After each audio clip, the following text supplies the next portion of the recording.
Hello. It's another glorious day, my tea sippers, and you know what time it is. I hope you have all of your comfort together because it's time to dish tea.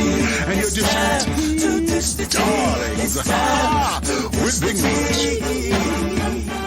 Can't wait. It's time to dish tea with Big Meat. It's time to dish tea with Big Meat. It's time to dish tea with Big Meat. It's time to dish tea with Big Meat.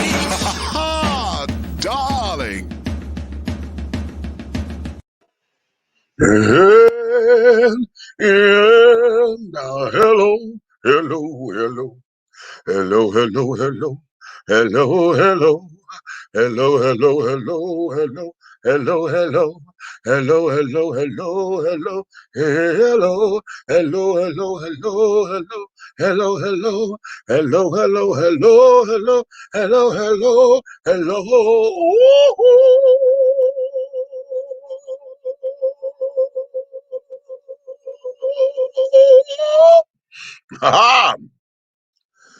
And oh my goodness, hello, all of my tea sippers, my crumpet dunkers, honey, my tea brewers, my pot stirrers, and my tea leaf readers. What is your tea tonight, darlings? It's another glorious evening, and I know you got all of your crumpets, Marlon, because you know what time it is, honey. It's time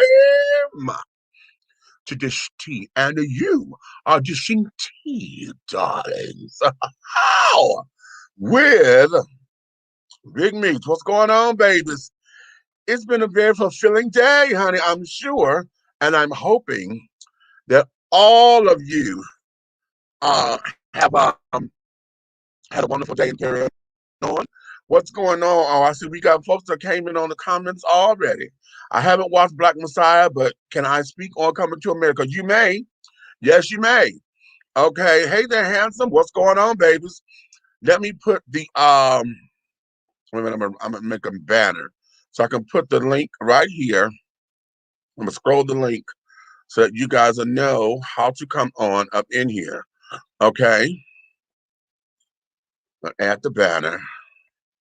All right, this banner that's scrolling across the screen right here, that is what you're gonna use to click in. If you want to come in to talk today, it is I said what I said Sunday. This gives you the opportunity, honey, to come on up in here and speak your piece. I'm not taking no foolishness, though. This is not the platform for foolishness and outrageousness and carrying on. We're going to come up in here and have wonderful, wonderful conversation, okay? Now, if you're coming up in here, I want you to be prepared to handle yourself respectfully, if your idea is being challenged. We can have a healthy debate. It's okay to disagree. Just don't come up in here and be disagreeable, because I will cut you out and I might cut your ass out, okay? So it's not about whether or not it is your opinion. What the thing of it is about opinions is that you have to understand everybody has one, but it's about how you present it and about how you want to back it up. Like I said, if you come out of a bag, I'm going to come out of a bigger bag. That there is point blank exclamation point. Okay? Yeah. Okay. Now, before we get started, I said I was going to start doing this before I come in, and things of that nature. Oh, wait a minute, the princess is up in here. Hey, yo, what's up, baby? Okay, we got my nephew Israel's in the wings, and I'm waiting on a couple other folks to come on up in here. My co-host should be joining me soon to make some things happen. Okay. Coming to America was totally outrageous. Outrageous in what regard? Is that a good thing or a bad thing? Because we talked about it, but we'll talk about it again, because for me, it was absolutely a phenomenal movie for what it was, okay? It was comedy. It was everything that we had. There was a bunch of things up in here that pay homage to a lot of different things, or stuff that I thought was paying homage to a few things. So, yeah, we'll talk about it. Okay, we can talk about it. Honey. All right. Okay, Eric Bucket's in the house. What's up? It was well done. Okay, so that's in the positive. Okay, what you say now? So, that there is that. So, wait a minute. I have got to. I got an air bubble right here, and I don't want to burp on camera, because I got to go and relieve this. So this is what I'm gonna do because I was supposed to play this before we came in. Because I said what I said Sundays, but I want to give a shout out to my other little nephew out here, honey. Y'all listen to this.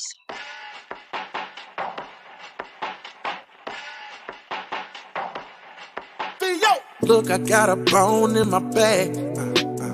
Guessing you don't like that. Used to be a didn't push back. Now I got a song written for that ass, yeah. It can't be too short about me anymore. I don't beat on the bush coming at your door. Fuck being passive, now I'm a bit more aggressive. Can't be mad at that, it's for my protection, yeah.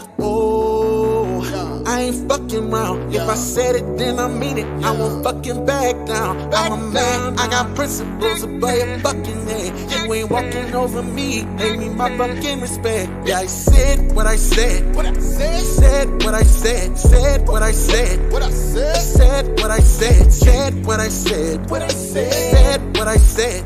Said what I said. Yeah, yeah, yeah, yeah, yeah. Yeah, yeah.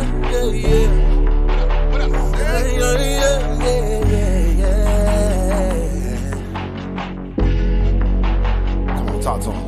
I don't want cuss, but I'm mad. The disrespect is so fast. Nice niggas finish last. I guess I gotta be an ass. Or do you wanna keep it clean? Treat me like a human being. Cause typically I'm for the team. Ain't the type to the mean. Yeah, I see it from your perspective. I try to understand it. You ain't on my level, dude. You so disrespectful. Treat me like I'm low. So, I ain't fucking round. If I said it, then I mean it. I won't fucking back down. I'm a man, I got principles about your fucking head. You ain't walking over me, pay me my fucking respect. Yeah, I said what I said. Said what I said. Said what I said. Said what I said. Said what I said. Said what I said. Said what I said. Yeah, yeah, yeah, yeah. Said what I said. Said what I said. Said what I said. Said what I said. Said what I said. Said what I said. Said what I said. Yeah, yeah, yeah, yeah, yeah. Yeah, yeah, yeah, yeah.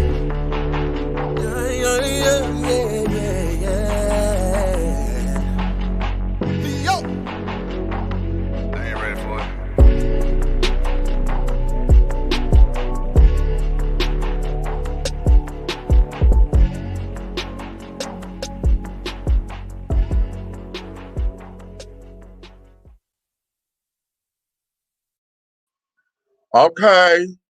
Said what I said, baby. That's my little nephew, honey. That there is who is CEO. And because it is I said what I said, Sundays, honey, we want to make sure that you guys understand what the whole concept of this thing is, okay? Ha ha ha ha ha ha. Let me tell you what today's show is. I'm gonna read it how I wrote it up. Okay. Because yeah. It is another Said What I Said Sundays, and I am in my feelings today, honey. I've just watched Judas and the Black Messiah. I just watched that film, honey. I just watched that film. And what a wonderful, wonderful, wonderful, wonderful film that it is. But I'm also in my feelings about how sellouts can be made.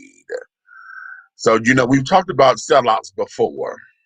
And when I said, what's the difference between somebody who is following their dreams and is successful versus someone who was a sellout, okay? And this movie here was too well this was a sellout kind of moment. We'll talk about that in a minute. Okay, tonight, how many of y'all are watching the Genius ARETHA? Okay, y'all watch the ARETHA thing? Okay, this ain't the Jennifer Hudson movie. This is the one with Cynthia Erivo. It's on right now on the National Geographic channel. Okay, I'm recording it, and I'm gonna get back to it and things of that nature, honey. Okay, and things of yeah. So if y'all are up on it, if y'all want to talk about it, Don't worry. I don't care about spoilers or whatever. If you want to talk about it, you can. Okay. Then we want to get into that feeling you get when you break a promise to yourself. Okay. How is it that we move forward with ourselves when you don't keep your own word to yourself? Huh? How do you do that? How is it? We're gonna talk about that because I know I've been breaking promises to myself rather regularly lately. And you know, yeah, we're gonna talk about that, how to come out of that, how to put your best foot forward, how to make some shit happen, how to do this, how to do that, how to stay committed to yourself, how to give yourself the attention that you give everybody else. Okay, when you're doing stuff for friends and this, that, and the other, that there is what we want to talk about right now. Okay, in this particular thing. And then, as always, it's a don't come out of a bag, and whatever you wish to discuss, you can come up in here tonight and you can share it. You will have 5 minutes, and I'm giving you 5 minutes. We're not gonna take up the whole show around this unless it done hit me in a way. Okay, so you come in and say your piece, and then I'm gonna take you back out. Okay, but we're not tolerating any foolishness. Okay, we're not gonna tolerate any fucking foolishness, honey. We got, there's other shows out there, and there's other things that go on and can give you all of that, but we're not going to tolerate not up in here like that. Okay, there's a way to do it. If we want to talk about stuff, we're just going to keep it cute. Okay, we're just going to keep it cute. So yeah, what we got right here, Emmanuel would say, I've learned so much from that movie that I didn't know about the Black Panthers. I've heard a lot, but the movie showed me a lot. I'm gonna tell you the other movie to go see. Go see the Black Panthers movie. Okay, go watch the Black Panthers movie because you get a lot in there as well. This part of it was about Fred, what's his name, the Chairman Fred Williamson, and his journey with what he did with the Black Panther Party movement and how he was able to move forward and how what his mission was. You understand? One of the things that struck me was that I did not realize that he was only 21 when he was killed. Okay, I did not realize he was that young. I thought he was in his late 20s, early 30s. I did not realize he was only 21 fucking years old. Okay, and what makes that significant for me is that when I went to go look him up, he was born August 30th, 1948. He's 2 years older than my mother. So at that particular time, he was killed December 4th, 1969. My mother was still pregnant with me, child, because I didn't come along until March 4th, 1970. Okay. So my mother was still pregnant with me going to turn 20 that coming May. And his son was born on, they said in the movie that 25 days after he was killed, that Dorothy, is that the right name? That's not the right name. Miss Johnson, Deborah Johnson. She ended up having his son, Fred II. Okay, so he's born on December 29th, 1969. And it's sad because he never knew his dad. As a father to son. Now he's gotten history and what we're getting about knowing him and carrying on and this, that, and the third. And I am just. Wow, I'm just overwhelmed with all of that. You know what I'm saying? I'm overwhelmed, and I'm really into my feelings because y'all know Daniel, who played Fred, received an Oscar nomination for that performance. Okay, I'm gonna tell y'all who should have got one, or at least a Golden Globe. And I don't know what the beef is because some folks were saying that Lakeith, what's Lakeith's last name? Is it Lakeith Richards, who played Bill, who was the snitch and the infiltrator of the thing. There was some beef between he and Charlemagne the God or whatever. I'm gonna say this. Within the first 5 minutes of the movie, after they introduced him into the shit, he became one of those characters to where, just like how Danny Glover was with The Color Purple, how everybody, got really upset with him and hit this motherfucker in the mouth on sight. That's what it was for me. I know this is a movie, but god damn it, oh, he is just irking the shit out of me, you know. And but that there is the work of a good actor because he had immersed himself into the character. And so, that's what I want to get into. I want to get into not necessarily the whole idea of success versus sellout. I'm going to talk about selling out when you know you did wrong and you know you doing it for the money and you know that your contribution to something is to the detriment of the bigger picture. You know what I'm saying? You done sold out for a couple of pieces of coin and silver and carrying on or whatever it was, and what is that for you? You had no remorse about it, and this, that, and the other. Now, what was revealed, I did not know that the real life Bill had committed suicide. Okay. It was said that after he did a interview that y'all will see in the movie, he did a little interview, a live interview. It was one and only interview.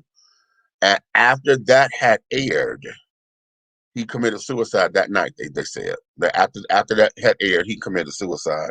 So whatever that guilt, shame, whatever that was for him, it was too much. And as far as I was concerned, honey, okay, fine. Okay, that's between you and God. Okay, that's between you and God. I don't feel no way, shape, form. I don't feel no way about it. I, at this particular point, I could care less because, as far as I was concerned, you did what you did, and you knew what you were doing, and you were trying to save your own ass. And yes, they came up and they're talking about, okay, this is either you go to jail. You can have 1 year for this or 5 years for impersonating. It was 1 year for stealing the car and 5 years for impersonating a federal officer. So you're talking about 6 years that you was going to go down. Okay. But then at the same time, for as long as he had been infiltrating them, I think it was 2 years or whatever, and they child by, that there is unfucking called for. So we want to talk about that. So, I'm gonna open up the lines. I'm gonna open up. Okay, Coach V, what's up, baby? How you doing? What's good, everybody? He says. Okay, what's good, my brother? What's up, Hugh? It's all moving and grooving. Okay, we're gonna get into this thing. For those of y'all who want to come in, if you got comments, you see the little banner that's scrolling around. That there is the link to type it in and carry it on. Let me see if I need to put this up over there in Facebook. Okay, wait a minute, hold on. While we're doing this, Israel, I'm gonna bring you up in here so that you can talk and say your piece while I'm trying to type this into the Facebook link. Okay. Hi, Uncle Meech. How are you doing today? Baby, it is all moving and grooving and things of that nature. Okay, we trying to get it done, baby. That's all. We're just trying to get it done, and I want to make sure that the children understand what's happening. And I want to put this link over here in Facebook now. I'm gonna have to tune my mic down, so because see, when I go into Facebook, it's up and running. So well, wait a minute. Would it let me just comment? Would it just let me know? It's not gonna let me just comment. God damn it! You know what? I swear to y'all, sometimes Facebook will just get on my last good nerve, honey. Okay, on the last good one. You know what I'm talking? I know what you're talking about. Okay, there we go. Now hold on. Let me turn this down. Comment, honey. Comment. Can I comment? Okay, there we go. Okay, so I'm gonna put this right here so that it would be over there in Facebook. So for those of y'all who are on Facebook, I think you should be able to click the link. Yeah. If you click the link, that should be able to get you guys to come on in and you could be in the queue. Okay. Cool, it did it without me having to turn the sound down or whatever. So, all right, baby, what's on your mind, nephew? What you got for me today? Oh, my, Uncle Meech. Oh, my. People are always in a rush for something. Oh, come on. Good subject. Come on. This week alone, I was almost hit by 2 cars because people was in a rush. Getting out of lifts. The car almost hit me twice. but by the grace of my Lord, I'm not dead. Okay. What Okay. is the big rush? Why are you rushing here, rushing there? I mean, you're gonna actually, if you rush, you're gonna get it at the same time that you did if you took your time. You could Right. be rushing to your own death. And people Well, are rushed to do everything fast, quick, soon, and in a hurry. And I just don't understand it. I don't. we are listen, this here is part of the microwave culture that we're in. And I'm gonna say you know, we got the microwave, but now we got the convection ovens, okay, and air fryers and shit. So it could be done and quickly and in sync and carried on without the gamma rays and all that kind of jazz. So being in that kind of atmosphere, take that philosophy across the board. You know, in being quick and all that and want it right now is also very selfish. We're in a very selfish world, you know, and everybody's all about me. It's all about me. What can I get done? You in my way. Point in question, or case in point rather. As I was coming in today, we're late today because I was at an appointment where we were watching the movie and carrying on. So I'm trying to get back here. Now I'm driving down the street. Now it just so happens I'm seeing this girl come across the street. Okay. Mm-hmm. Now there was a light. The light was red, but it had just turned green. So now, as I'm approaching, I was slowing down, but now, you know, it's time to pick back up because now the cars are moving. Well, I saw her, so I slowed down, but then she decides to take her time and want to walk across the goddamn street. And then now it's 2 lanes. So the car next to me is a little behind me and it's coming up. So then she's just not crossing into that lane. And then she starts to holler at the car, "You better slow the fuck down." And I wanted to put my car in park. And I started hollering out the window, "Bitch, what the fuck you mean slow the fuck down? Are you crossing in traffic like that? Mm-hmm. What the fuck do you mean slow down and you the one crossing in traffic?" Mm-hmm. That kind of selfishness, that kind of stupidity, we see this often, you know. And it's not like the car sped up because you got that too. When you see cars where it's as if as soon as you start crossing the street, they start to speed up, and you can see because you see the car jump and they start to Oh, speed up. And it's like, bitch, what the fuck is wrong with you? You know, we are in a very, very, very, very selfish world. And for those who are in a hurry to do stuff, now I'm gonna make this disclaimer right here because I know I'm a lead foot. Okay, I'm a natural lead foot. At the same time, there are moments when I know that I'm driving and I'm normal. And there are moments where I'm driving because I know that I'm trying to burn time because I'd have left late and, you know, this, that, and the other. And I say this to other folks, bitch, you should have left yesterday. Okay. If it means that much to you, you should have left yesterday. Okay. And then I had to tell myself, when I tell myself that, that's when I slow down. I said, bitch, no, you know you're going too fast. Slow your punk ass down. Yes, and I do use the word punk at those particular moments to myself. Nobody else better not call me that. Okay. But you know, and that's because I know that I'm in the wrong. Okay. But that there is self-governing. Most folks don't have that barometer, mm-hmm. and it's just the world that we're living in right now. And like we have said on many other shows before, is reality TV type show, a world. You know, it's all about how I can get somebody to force me to do a clapback or force me to go live so I can get my likes on Instagram and YouTube and World Star Hip Hop and all that kind of shit. Folks are now, they provoke shit like that to get their likes and this, that, and the other. It's sad, it's crazy, but right now, this is what we have allowed to say that that's normal. We've allowed this kind of behavior to say normal because we keep rewarding it by what? By we would share those videos. And most of the time we sharing it out of disgust because I bitch, did you see this? You know, it's not like to glorify it. Most of the time we sharing it because it's like it's out of disbelief. But in us sharing it, then that gives them the likes and carrying on and us commenting on it, in the comments, because they want the comments. Because for all the negative comments, they give them motion to clap back on. It gives them a platform. It helps to build their platforms. But right now, it's a give and take kind of situation. And so that's what we have allowed to be normal right now. And honey, this whole idea of why is everybody in a rush? Because a lot of folks really, I truly believe that folks do not see their life expectancy worth anything. They have not put a value on their lives beyond what they see. That young kids, I have yet to hear somebody who's in their teens and in their 20s think that they can live past 35. We are in a reality where we're detached, Yeah. Oh, I like disconnected. that. Yes, yes, We're yes. detached and disconnected from reality. Yeah. And it's like we live in a fantasy world. Yes, But this is God. not a fantasy world. And people really think that we live in a fantasy world. I'm gonna give you an example. Little boy under 10 years old, right?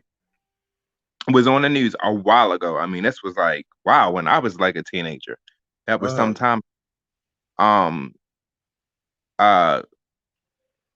did something and killed his sister, but he saw it on a cartoon and thought she was gonna come back to life. Right. Right. But today's society, no one's living in reality. Everything is real. Like when the coronavirus come out, oh, that's just a hoax, this and that and the other. These things, this stuff is real. Coronavirus is real. I'm not going to say too much about that because we talk about it all the time on the shows. But sometimes you have to. If you have to go there, you have to, because this here is part of the realities that we're in, and folks will get tired of talking about it. But one of the things about that tiredness is that if you're not doing what the fuck it is that you're supposed to do, then you should get tired of it, because it's going to keep you making sure that you're doing what you have to do until we get this thing contained. We need to have this contained. Corona needs to be in the same wavelength that we say, oh, girl, I just caught a cold today. Oh, child, I'm not feeling well. I got a headache. We need to say it with the same ease that we say everything else. That's the kind of containment that we need so that the world could continue to function. So if you got to talk about it, keep on. But go ahead. I didn't mean to cut you off. Oh, that's fine. And I'm glad you allowed me to talk about that, because people don't understand. If we go back in a shutdown, Uncle Meech, at least for 2 or 3 months, I can guarantee you that you would see a better picture of death I know in the corona. But people don't want to do that because they about this, about that cheese, about that bread, about that money. Mm-hmm. Did you know in Texas, the government lifted the ban on masks and all that? Yeah. It is a silent genocide. Texas, Mississippi, and there's a third state that did it too. The governors did all that old crazy ass shit.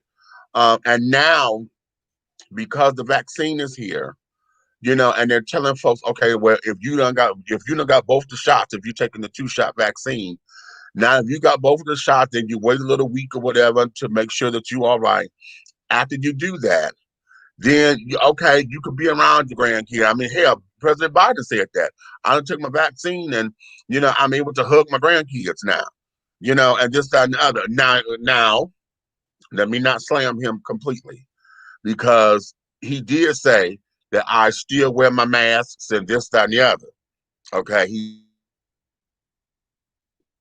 did specify that. And yes, just like he said, I'm able to hug my grandkids again. Those who are not as careful, those who don't care about everything else, they hear, okay, I got my vaccine, I can't get that shit no more. They end up going on and now they want the rest of the world to get back to normal. Okay. But forgetting that, getting the coronavirus with the vaccine. Yes. How about that? Yes. And this here is why this is a problem. Because listen, you on the last show, you were telling us about, I didn't realize that there was PEP and PrEP. I didn't understand. When I said PEP, that's the first time I heard that there was a differential between the two. Yeah, because PEP is for PEP is for post exposure. and PrEP is for pre-exposure. PrEP, Shut up. you take it so you don't get it, but Right. you still have to practice safe sex practices. But PEP is after you get it, and you take the PEP to kill it, to have a chance to kill the virus. So it's So, PEP and PrEP. stop. See, I didn't know that part of because I try to be up on it. I used to be an HIV counselor, but when I got out of the game, I'm not as vast to all of the information as I once was. But just like you were putting that information out there, remember when PrEP first hit, Right. okay, and they still trying to get everybody go get it, go get it. They're trying to stuff it down your throat, honey, like it's cough syrup. And I'm still not sold yet. I ain't sold complete. I'm not 100% sold on that, because of the way how they throwing it down everybody's throat. It's something about that piece of it that don't sit well with me. At the same time, just how the community did when PrEP came out, everybody claimed that they own it. Everybody now done went a motherfucking muck. Because now they won't use condoms. Before the message was condoms, condoms, condoms, condoms, condoms. Okay, you got to use condoms. You got to use condoms. And we know you can't tell grown folks what they gotta do. Okay, you can't tell folks what they gotta do. So it's like, oh, do I really? So what happened was we did not have, or they got rid of the discussion of risk reduction. And when I got in the game, we had to do a risk assessment plan, which means that, okay, we're going to come up with an agreement that we're going to write down that you agree to this, okay, and you're going to follow, because maybe, okay, you're not into the condom game, okay. Well, now if that's not going to be how you play, then we got to sit down here and find a way that's going to reduce your risk of contracting it. And then when all of a sudden that part of it started to leave, we're not hearing that anymore. Everything started to be condoms only, condoms only. Either you have condoms or you can't fuck. And the world was like, excuse me, use a damn lie. And to where it became where now they were having sex parties and everything now was specifically designed for BBs. If you're barebacking, this was a BB here, raw dog here, raw dog there. And then so they started to attract the folks to where the message was lost, because you told folks that this is what this is. So when PrEP came out, now I can't get it. Oh, this is, I know I can't contract it because I'm on PrEP. Baby, that shit exploded. So now it's the same thing with talking about this vaccine. Well, I got my vaccine, so I can't get it. Bitch, did y'all hear the part when they said, honey, that you got a 6-month little trial period on that thing? That the vaccine may be good for up to 6 months, but you still might be able to catch it because there's different strains. And to hear that part. That's the part that's not registering. I want you to school me on something. What? Did Camilla Harris get the vaccine? Yeah. Do you know she got? Did you know she got the coronavirus? No. Yeah, she contracted the coronavirus. This was a while ago. She contracted it. Oh well. Okay. If it was a while ago, she took the vaccine right after Biden did. They kind of took it together. But she contracted the virus after she got the vaccine. Oh, did she? Yeah. Oh, I didn't know that. I don't know that. Okay. You can still contract the virus after you get the vaccine. Yeah. They were saying that. They were saying that because, number one, we have different strains out there. There's different strains of this virus that a lot of folks are not paying attention to, or that they're not, because this vaccine has become the wonder drug right now. And I watch Good Morning America, and I listen to Dr. Jen, and I listen to her, and I trust her because she says, well, this is what the science is saying. The science is saying this. We don't have all the information on this. This is a good indicator of this. We're getting that together, blah, blah, blah, blah, blah. But we're still learning this. She constantly, we're still learning, but we got a good perspective because this is going in the right direction. So what she says, that kind of talk would ease me. Not enough to take this virus right now, the vaccine right now. But it eases me because I'm like, I feel as though she's been honest and forthcoming with the American people. Otherwise, I'm listening to Fauci. he's saying, okay, yeah, we got this, but he's another one that's saying, listen, we got to stay on top of our universal precautions because that there is important. We can't think that because we got the vaccine that we can relax everything else. This has got to be the steps. It's just like with HIV and PrEP. Yes, you're on PrEP, but you're still supposed to wear condoms and make sure you reduce your sex partners and carrying on in order to stop the spread and to it's a combination of things. This is not a one-size-fits-all kind of thing. It's a combination. And a lot of folks are not hearing that. They don't want to hear it because all they want is to be quote unquote regular or normal again. And we're not the world has never been normal. I have a lot of people in my family getting the vaccine and urging me to get it. I have a triple threat. I am hyperglycemic, I'm anemic, and I have low blood pressure. They have not done enough studies for me to see whether or not to take that vaccine. I don't want to take. I only go literally to 1, 2, 3. I only literally go to 4 places outside of my apartment. Okay. I don't go nowhere else. To the supermarket, to the clinic, to my mom's, and to my sister's house.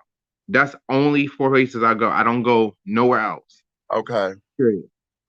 Okay. I try not to. I try not to be in the mixture because you still have people not wearing the mask. And if they are wearing a mask, they wearing it in an appropriate way. I'm not going to be around you if you're not wearing a mask. I don't know what you got. Right. It was the other day my mother was getting on the elevator to go up to her apartment. She was holding the door for the man. I said, "Mom, come on. Close that door. We don't know what he got." And that's how you're looking at it these days. We don't know who got what. Stay away from this person. They coughing, they sneezing, they look funny, they not wearing a mask. And this is going to be the norm for a while. This is our normalcy at this point. This is not going to change anytime soon. Oh, I can't wait till a couple years. No. Hold on, back up. It's not going to be just a couple years. This is going to be a while, maybe even a decade. This is going to be our normal status of doing things for a while. This mask and this social distancing. But if they had social distance and wore masks before, like the people in China were wearing, if they did that, a lot of viruses that we had, flus, ammonias, SARS viruses, other SARS viruses that we had, that it would a lot more people would be living if they put in play social distancing and the shields and the mask all along, and we wouldn't have had a lot of problems. A lot of people would still be living.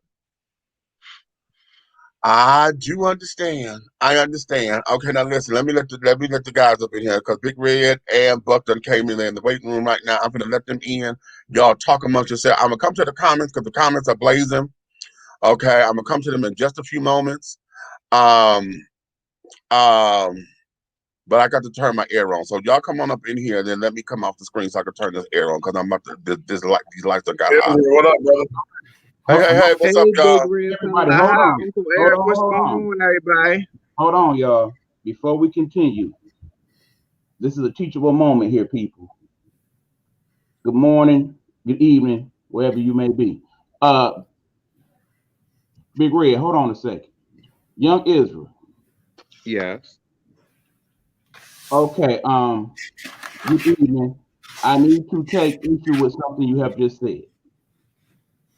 Please understand that if the vice president of these United States had contracted COVID-19, it would be an international story around the world.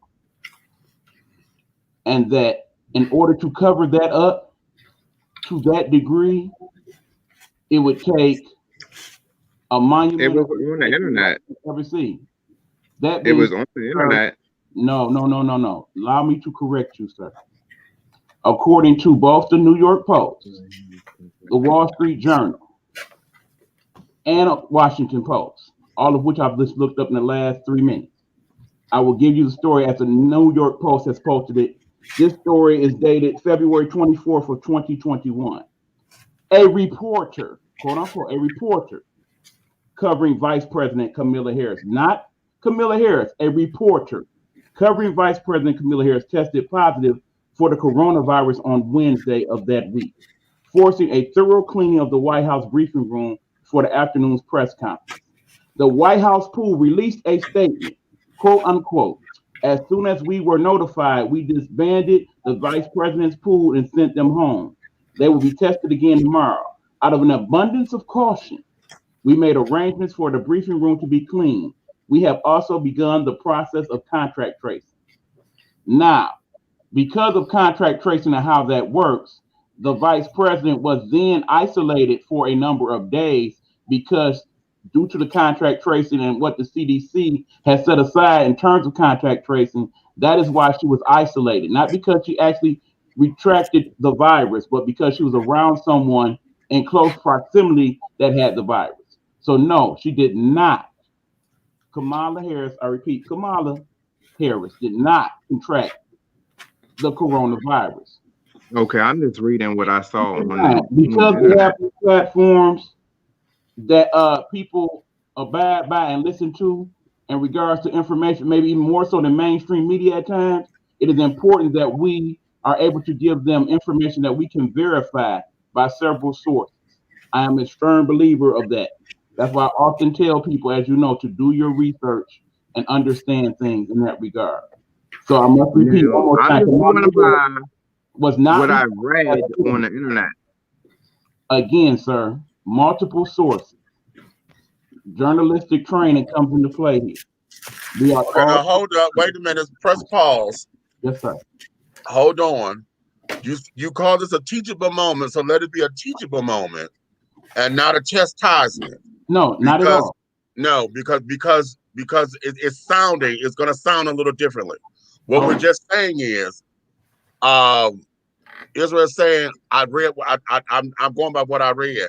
And so now we're just saying, no, what you read, they misquoted some stuff. And so what you gave was the actual quote, and boom. So we got that together. Yeah. I just make sure that I don't want it to let it sound as though it's becoming a chastisement. No, it is because not you a are chastisement. absolutely right.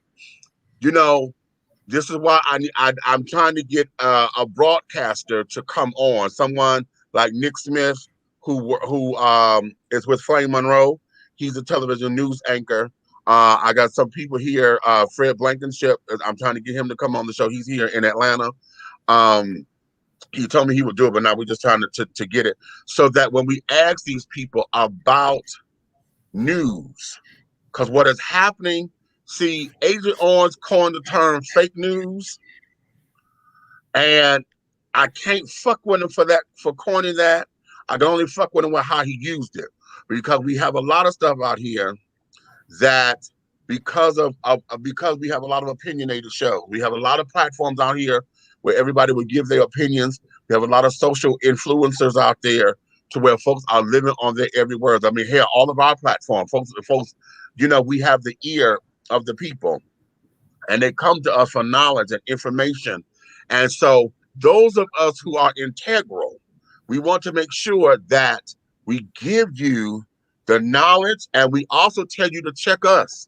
Don't just take what I say at face value. Hell, we got the resources. We give you the links. We give you the this and the that. Go read it for yourselves so that you can be an informed consumer, and you have something, you got receipts to back you up. Okay.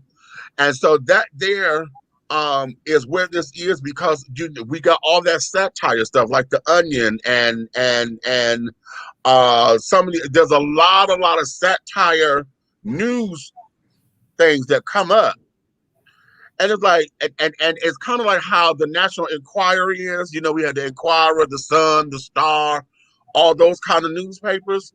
Where now we are all with digital. So we got The Onion, the satire, the EP News, something. We got all these different digitalized platforms that are satire news, but they're just like what the Enquirer was to the daily news of the newspaper. A lot of folks run to that shit, and they live on it as if it's gospel, and that is factual. And so it's not. There'll be some stories to where I'm like, okay, I don't see this anywhere else. I know something this big just ain't here. You know what I'm saying? This ain't the only person covering it. And then like, okay, because I would see something on Lipstick Alley or something. So I'm like, okay, what is that? Then you might see it over there on the Shade Room, you know. And I'm like, okay, well, we know Lipstick Alley and the Shade Room are gossip papers. You know, they're gossip columnists or whatever. So I start looking to see if it's on CNN, you know, the New York Post, you know, USA MSNBC, you know, I look at the local news, you know, your ABCs, your CBS, and your NBCs. I start to look there to see if this doesn't hit a national platform, because if everybody talking about it, then okay, there's some merit to it. But if I got one or two, you know, avenues to where it's like really there is usually gossip or fodder. Well, so if you're using the internet as a platform of research, then you know what I'm saying, if you just want then you know what I'm saying, if you don't want to go as in depth as the Washington Post and all that, if you go to these things and search on the Yahoo engine, you're gonna get the truth. Correct. You're gonna get the truth. Because Yahoo flushes garbage and they print the truth. So right. And one of their main sources, Yahoo, is Associated Press and Associated Press. Exactly. That's truthful and NPR as well. Exactly. And that's why I say every time something pops up on the internet, Israel, and I'm sharing this with you, brother, because I've been through that where I see stuff and then I come back another day and I either stand corrected or I recorrect myself because I see the truth. It's because somebody stepped to me, that's a journalist, a well-known journalist on Channel 7 in Chicago, told me, he said, fact check immediately, change your platform to Yahoo, search what you got going on.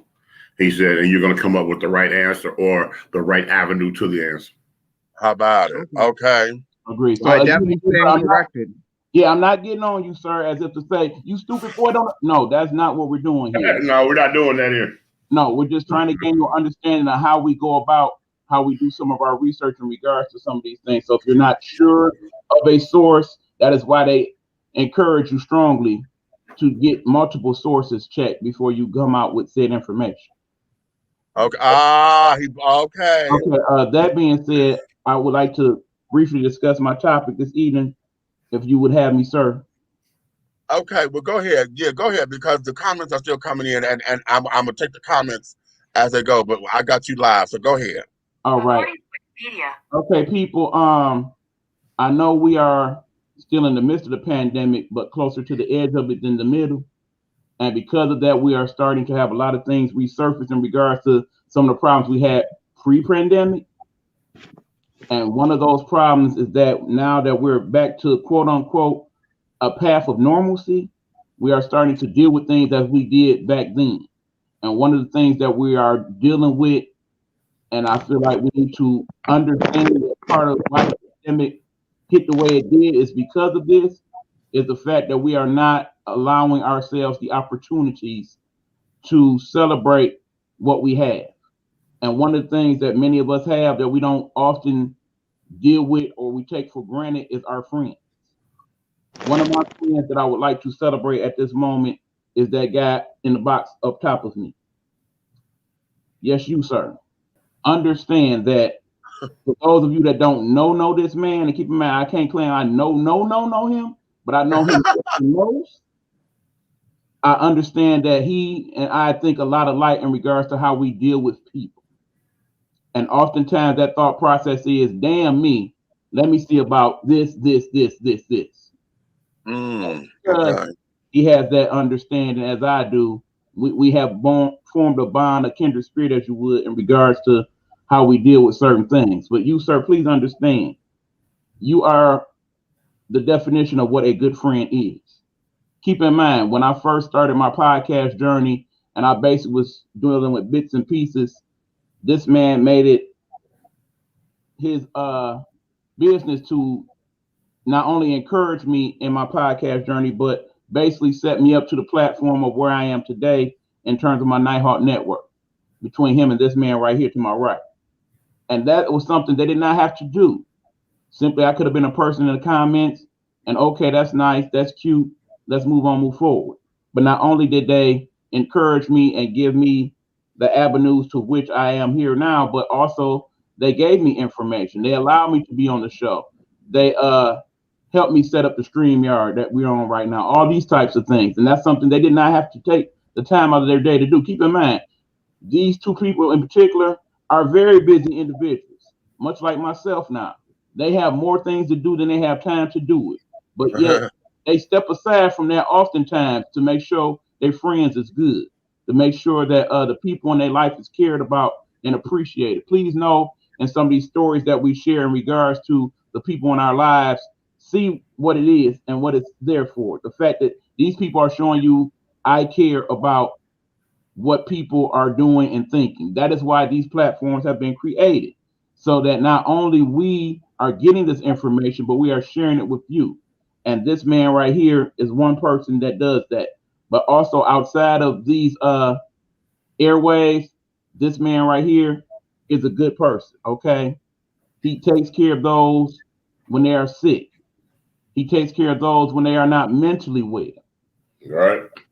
He will pull up on you in a second if you're in his area to make sure that, oh, you need some water, here you go. You need some food, here you go. He will do things like send you Big Rod popcorn just so you don't feel left out. They ain't got the popcorn, but appreciate the sentiment. Absolutely. That is why people like us exist. Keep in mind, people, when they gain an understanding that that is the type of friend you are, oftentimes they look to utilize that because, quite frankly, they're not used to friends on that level. They're not used to people dealing with you in a way to where, wow, you did all that and you don't want really anything in return. That's because in the end, we get our gifts from the fact that we gave. That we can say, okay, I looked in that mirror today and I did something good. That in itself is part of our own reward. Do we get frustrated with it sometimes? Absolutely. Do we wish more people thought and dealt with things like us? Of course. But in the same token, we can't deny what is in us to do. Be cheerful givers, be carers, be people that help to uplift, be people who must give you the understanding that in life sometimes there's a lot of hate, but sometimes if you find the right corner, you'll find love. And I have found love with this individual right here, and that one is bless really you, that man. young man right there. And it I is mean- very much appreciated. So make sure, y'all, once we get back to our normal lives, that we still have the understanding that, okay, we lost a lot of loved ones along the way, but we still got people here. And we got to cherish them while we still have our time with them. And this man is one of those people. So yes, Meech, I love you, sir. I love you, Rick. Y'all know I'm a crybaby, so I'm not gonna do it. Y'all ain't gonna take me out. Hey, Time to check it celebrate. out. Wrench around and wrench it off. Okay. Now, this is truly a definition of a good friend. This is really the definition of a good friend. Yeah, he's the, you know what, Meech, I'm gonna have to piggyback on E.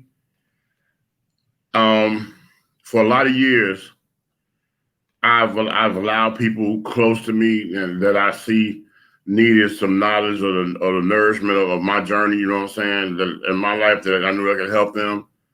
And every time I have got the pit bull concept from them. As soon as they got what they needed, or as soon as they just found something, did something else, they turned on me like a rabbit pit bull. Right.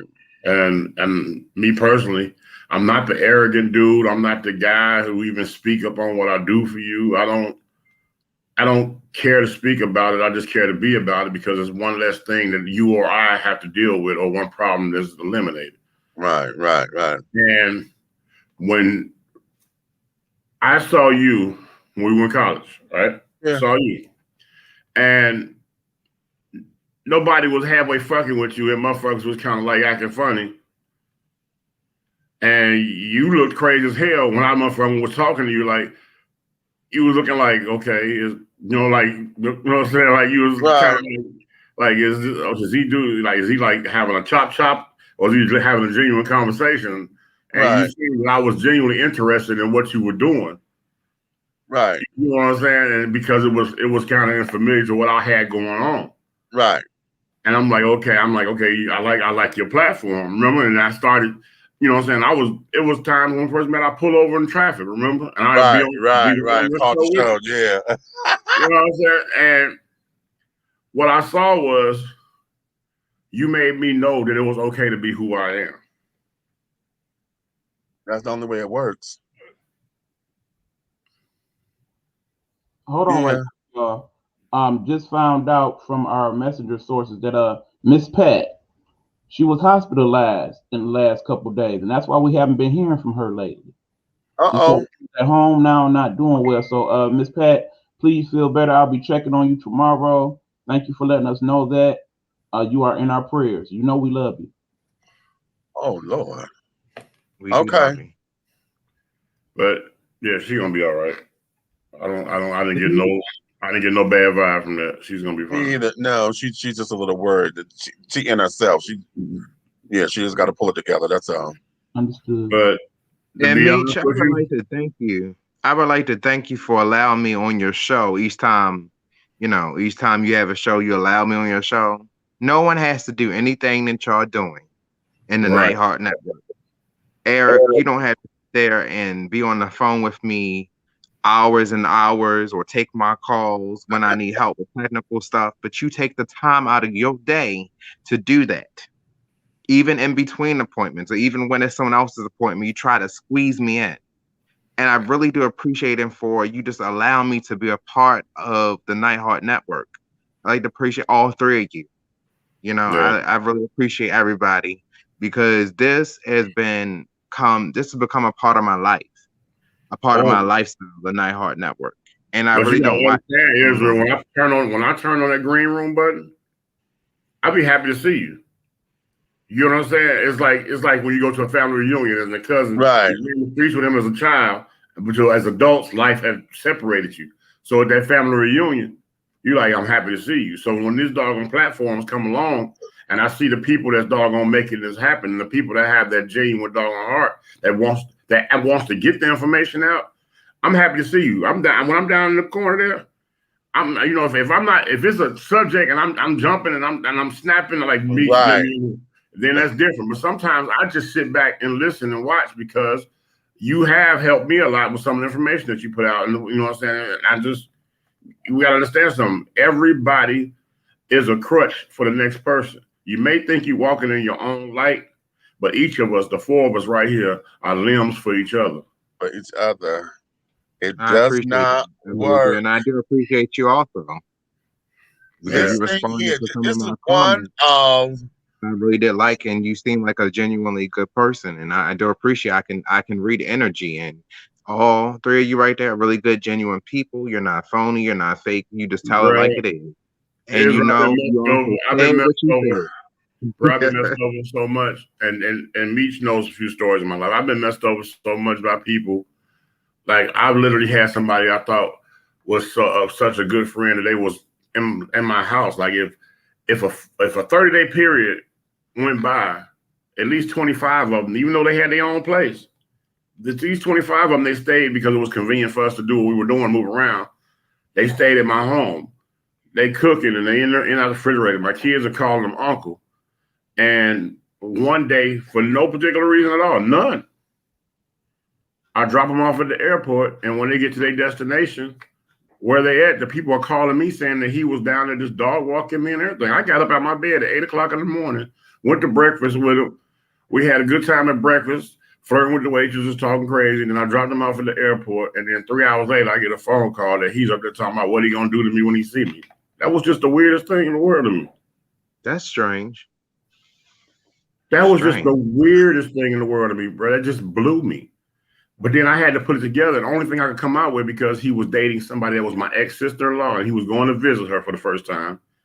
And I think he thought because of our closeness, he would doggone destroy our relationship so I wouldn't be involved in what his mess going on. Because come to find out, once he talked her into moving from out of state back here to Georgia, he was whooping her ass every day.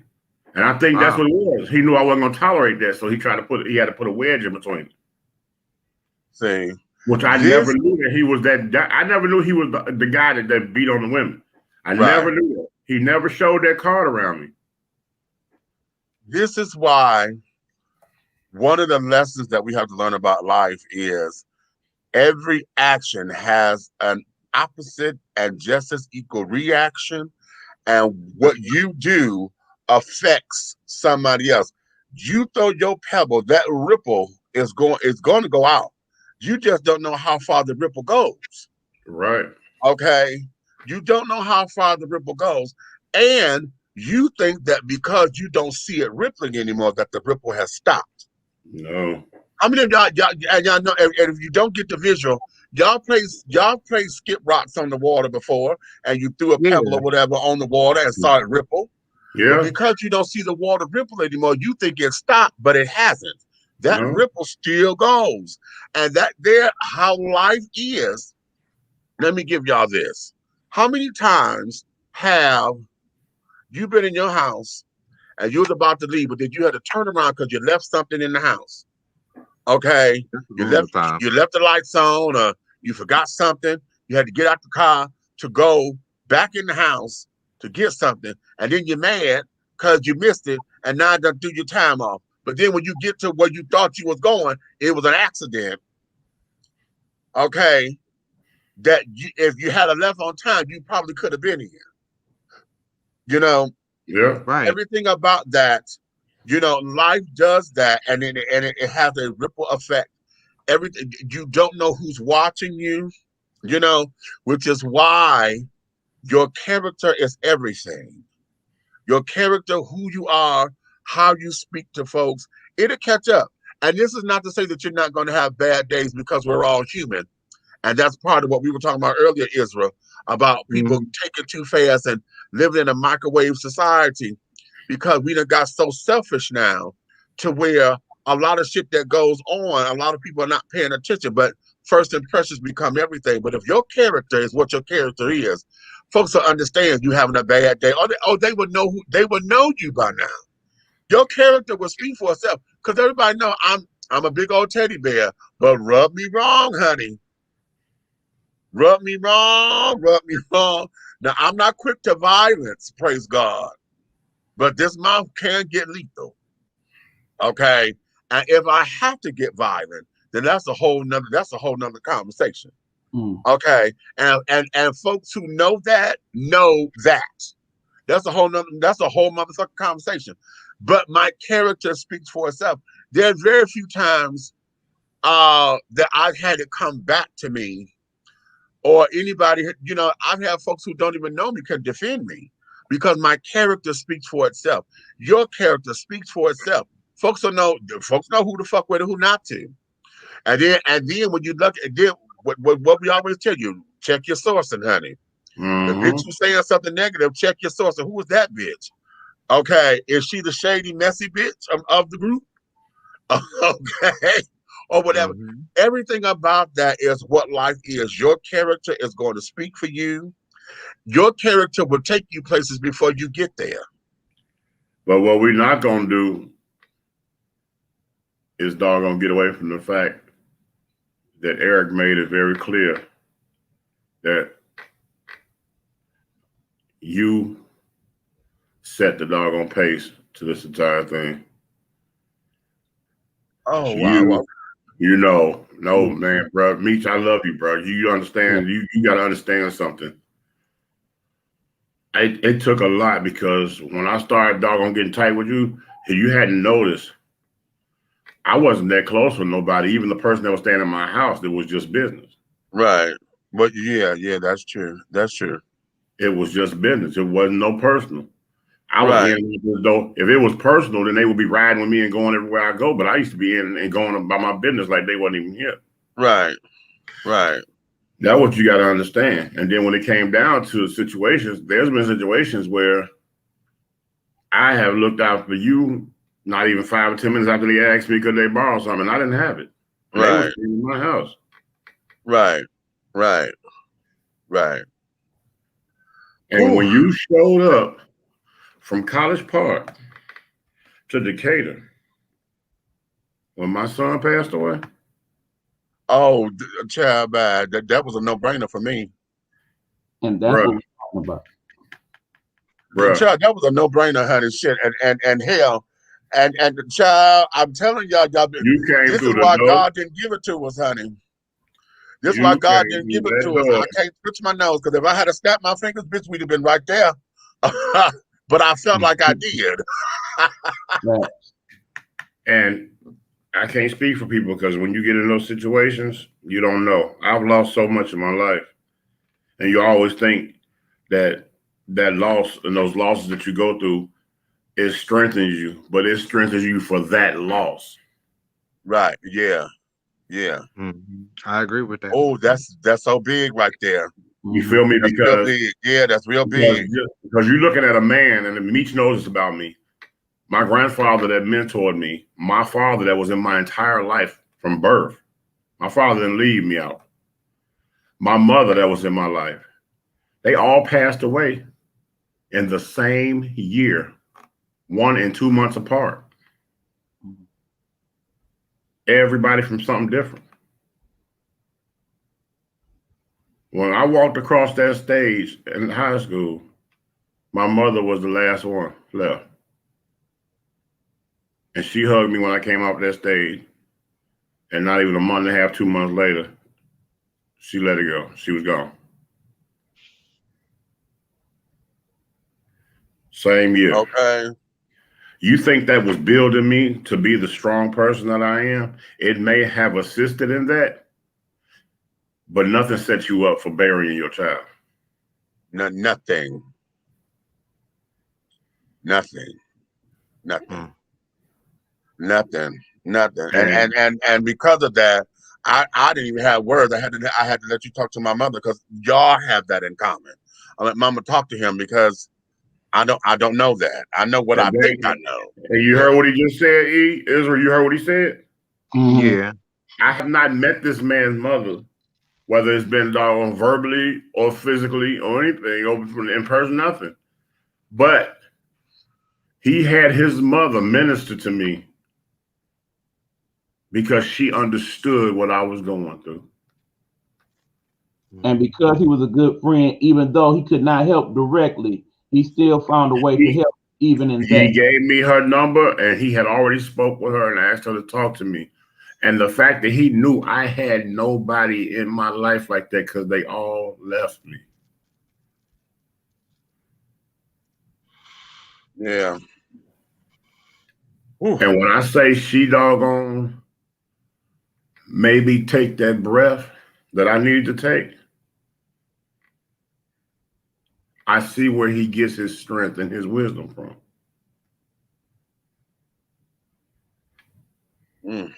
But that goes to tell you how good of a man that is, bro. What man gonna give you his mom number when you're down, when you need it? Not too many. Not too many. I'll tell you what kind of man, a real one. Oh, so put that in Brother Umar Johnson's face. Okay. Yes, cousin. Hallelujah. You said Hello, cousin. Okay. Everybody knows something about me. I don't call anybody else outside my family. But when I call you my family, I got you. You're in my life forever. You're not going nowhere. You can't escape. It's like you are being held hostage because you're being held hostage in my karma. It does not go away. It doesn't. If I call you uncle, aunt, brother, sister, cousin, whatever, it's for lifetime. It's not a thing where it's for a season. Right. When I make friends and people I love, which I love all three of you, you're in my life not just for a season, you're in my life for a lifetime. And this is the beauty. See, this is the beauty of family. And I wish, and I hope, and y'all will hear me say this a lot. I don't pray anymore. I send up praise reports because it is everything in my countenance that said when praises go up, that blessings come down, and all of that. So I send up praise reports, and so my praise reports is that our world will come to understand that the definition of family is not what we've been taught that it is. You know what I'm saying? Family are all those people who are in your life who have helped make a difference in your life to propel you forward. Okay? Family does that.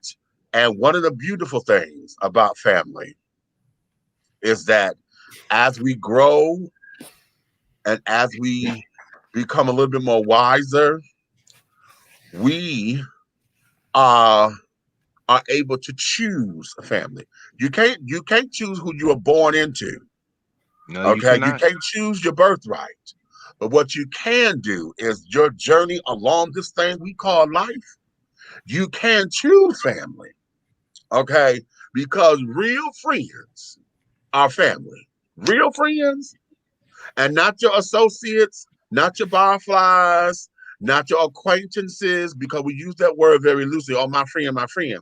Mhm. But those ones, and you know who they are because you don't get many of them. Okay, I gotta get on this. I gotta get on this. Meech, let me have it. Go ahead. You want me to solo you? I'll solo you. Meech, let me have it. Look, y'all hear this, and y'all hear this well, and y'all are witness. Okay, everything he's saying, he may be saying it from a spiritual realm within himself, but I'm gonna tell you something about God. I'm gonna tell you something about my God. Ooh, solo. Okay, Go ahead. I'm gonna tell you something about my God. All right, that family that he's talking about. Okay, there's no needle and thread. There is no doggone nothing that you need to put it together. There's no glue to hold it together, because you got to remember, we're family. We don't need the blood. All we need is his blood. His blood is what guides us. Because I'm gonna tell you right now, if everybody say it with me, our Father, that means all of us who are in heaven. That's what I'm talking about right there. That means if he's all our Father, then that makes us family. That makes us brothers and sisters. You understand what I'm saying? Say that. Period. There's no other way to do it. There's no other way to fathom it. You can't put it together no other way, no kind of way, no whatever. Like she said, she brings people together and she knits us close together. Like-minded people come together. And the strength that brings us together is the strength that God gives us. And the strength in me, I know it comes from him, because what I have been through and what you all have been through, you got to think about it. You got people around here that got it. They think they got it on easy street, but guess what? They don't appreciate it. And what God gives you, he'll take you away. You understand me? And I don't want nothing. I don't want nothing that I didn't earn. And I've been saying that for a long time. I've been saying that before I found my spiritual path. I promise you, before I laid myself down in front of that altar, I said that I am yours. And anybody who knows me, I did it. You know what I'm saying? I'm telling you now, don't be ashamed of them here. Because if you're ashamed of him down here, be ashamed of him upstairs, because he will turn his back on you like you did him. Amen. Well, amen. And we have family members, but I'm going to read your passage real quick. Matthew 10:36. As a man's enemies will be members of his own household. And oftentimes we talk about the concept of the village. Remember that old saying, it takes a village to raise a child. Well, guess what? One, we are children of God. Whoever you know God to be, we are his children. We are his children. And second, and most importantly, once you become the stories, you're right. Say it. In need of raising. You are still in need of your village. And sometimes you learn that as you go through your way in life, some of your villages was just in other parts, but they still part of your village. You just had to find them. And once you find them, that makes your village stronger. That's and I need everybody. Hey, you know what? I want everybody to tell somebody. I don't care if you're texting, put it on social media. You can run out on your front porch and say it. You know, quit looking for friends. You got a friend in Jesus. Quit looking for friends. Okay? Ain't nobody gonna do you like Jesus. So don't think them folks is your friends. Absolutely. And like I said, during the pandemic, we learned nothing else. Learn that he makes a way where there is no way. Lord, now let me put something here. Let me put something here, because I want y'all to understand. For those of y'all who do not subscribe to the idea of Christianity or Christian values, for those of y'all who have another name that y'all call your omnipotent being or your higher power, for those of you who may not believe in God the way we believe, or whatever that is, I want you to go into that space that you call your private space, your glad space, your holy space, your higher self, your Yeah. higher thinking, whatever Yeah. you call that. I want you to go right there and dwell in that space, okay? And everything that you know how to do, when you call for and go for and do for the betterment of you, to be good to one another, to be search to be kind, be That's right. loving, be caring, be responsible. Kick ass when you need to kick ass, because hell, what did Jesus do? He flipped over them damn tables, didn't he? Okay. Lay your heart wherever your face Where may lie. that's it. Go there and let that be your place of center. And let everything there spring from the center. And no, every now and again, you have to go back to center. You have to go back to replenish. It's just like putting gas in the car, baby. The car ain't gonna go if it ain't got no gas. Right. And then sometimes it may have gas, but may need a spark plug. It may need a tune-up. Okay. Okay, may need a tie rod. Okay. Maybe you need a little alignment to adjust the wheels. How? Come on, somebody. Every now and again, you have to get back into those particular places, and it's from those places that everything about your character, about who you are, your dignity, your integrity, all of that exudes from that place of center. All of that about you exudes from that place of center. And I'm gonna tell you like this: if it's good, bad, or otherwise, because if you're genuinely a good person, okay, a good positive being and carrying on, that's going to reflect. If you're an asshole and carrying on, that's going to reflect. If your center is about you being manipulative and evil and that's going to reflect. Okay. And you will know it, because that's what you attract to yourself. Okay. Your place of center is what's going to hold everything about your character. I live alone.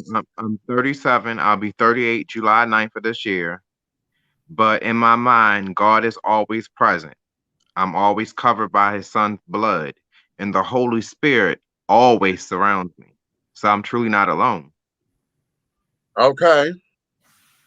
Okay. And there you have it. And there you have it. Okay. Well, you know what? That there's somebody needed to hear that, because usually we don't take a spiritual turn like that. No, but However, sometimes y'all know how I am though, because my whole thing of it is, when the spirit moves, it's gonna move. Okay. And y'all know I don't care where we at. Now to get in my business, just a little bit, honey. I know I was out in the whole wide world. Where was I at? I know one time I had church service where we had church service all the time at the bar. I was doing a club night, one of my club nights, and this is when I was all up in Regalia with Wacky Wild and Wonderful Wednesdays. And a brother came to the bar. I mean, he was getting towed down. And he was so far down in the dumpster, it was ridiculous. And then we were like, okay, what's going on? And he was just lost. We were trying to get ready for the show. I was in the middle of putting on my makeup and everything, and I shut everything down. I had got my best friend. I said, Yubi. He said, what? I said, it's time. We have performed the prayer circle around this dude at the bar. At the bar. Yeah. Cocktail in hand and everything. We formed a prayer circle around him because that brother needed that at that time. He broke down into crying and carrying on and just cried out. But he was heavy. He was heavy. And so, and that's how I knew when I asked God for my club night, because I did my club night because I wanted to do something for the street girls. Okay, because the trans girls were known for sex work. And I wanted to give them a space for that little bit of time that we had to show up and running, to be off the streets. If the dates came in the bar, they could do whatever they needed to do respectfully. They didn't have to worry about the police riding down on them and shit. And I said, God, if you do this, this is what I want it to be. This is what's going to come out of it. Okay.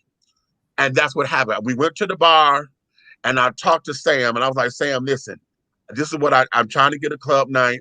I'm not looking for you to pay me. I would take the door. I said, just let me, because it was a free club.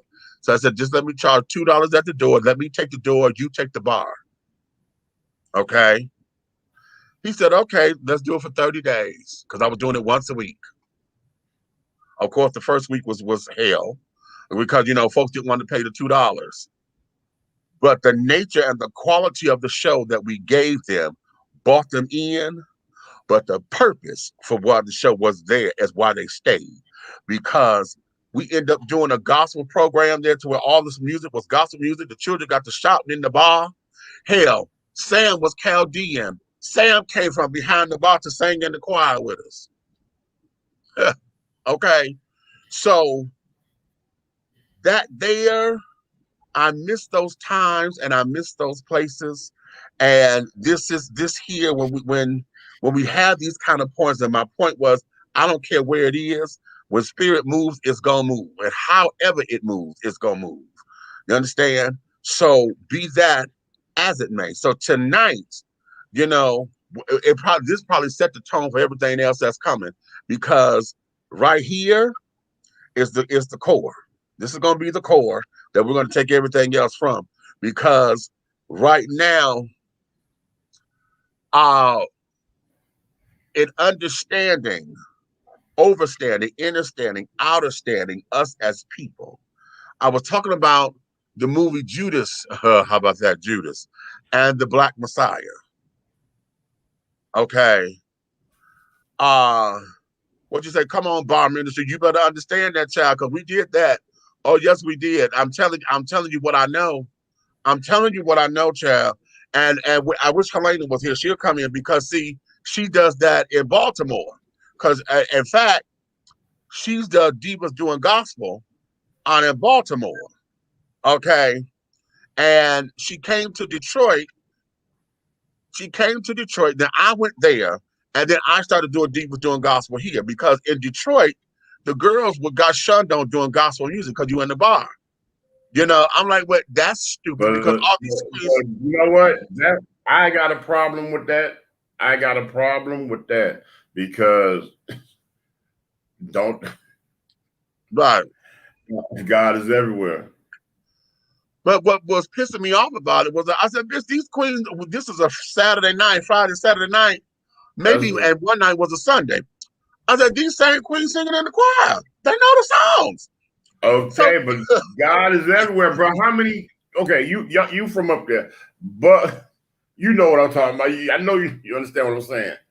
Yes. Corner store churches, but corner store churches sometimes have been bars before, or vice versa. Yes, that part. I grew up seeing this. A bar closes down, the church opens up on the same building. Yeah. Right. Either way. Wait a minute. I'm going to do one better. Let me give you one better. Because you said bar. How about the adult bookstore, honey? And you know that one, but it was called, was it not Worldwide? It was Adult World or whatever. It was right up there. It was just before you get to 6 Miles, on the same side of the street with the gym. What's the gym? Powerhouse Gym. Yeah, Powerhouse is right in the next block. That big, maybe the 2 block, that big blue, that used to be an adult theater. Yes. Them children came in there and gutted that damn thing out and turned that girl into a church. It was so funny to me, because it was a whole bunch of Caucasians up in there. If you had seen them, how they was sleeping up, and all the pictures and posters and carrying on, you got naked women. That was funny to me. But yeah, they turned that entire adult theater into a church, child. Yes, they did. Yes, they did. I see you, cousin. Okay. People got to understand that the church is here in your heart. It is good to fellowship with people, because that's a really good thing. It could be 2 people on the phone, and they could be shouting when 2 or more are gathered. But it's 4 right now that are gathered. But you don't have to necessarily go to a physical place to go to church, but it's a good thing. Exactly. You can have church if like you said, Meech, if the spirit moves you. If I feel like saying hallelujah, praise the Lord, that's what I feel like doing. But that's see, what God's hey, remember this? I'm gonna tell you, remember this right here. Remember when they call themselves taking God out to school? Yeah, I remember. I was a Okay. kid. Nobody understood my statement. When they started doing that mess, nobody caught on to my statement where I said, oh, they closing the school. Right. They was like, no, they just taking Lord out. I said, no, they must be closing the school. Because you don't know who got God in them when they walk through them doors of that building. Right. Right. You can't take God out the schools. You can't have the school without God. Exactly. Well, Have to have a few less school shootings if they still had prayer in school. Everybody come through the door that morning is a blessing because God woke them up that day. You can't do it. Right. And when they did that, when I was a kid, that's when things started to go downhill. They started to go really downhill. This comment because this here is something is something that's very needed because I want to go here. Marcia says Judas was needed for the purpose of us to have salvation. Without Judas, there would be no redemption. I'm going to stay there because I want to tie this into the movie. Okay, I want to tie this into the movie Judas and the Black Messiah because here's something that we learned. This is an idea that came out of a sermon and a talk that we had. Because when I left traditional church, I went into liberation theology, and now I have since left the church. Period, because my consciousness has elevated to where I just can't be restricted to everything that organized religion has. However, there's still teachable moments in everything.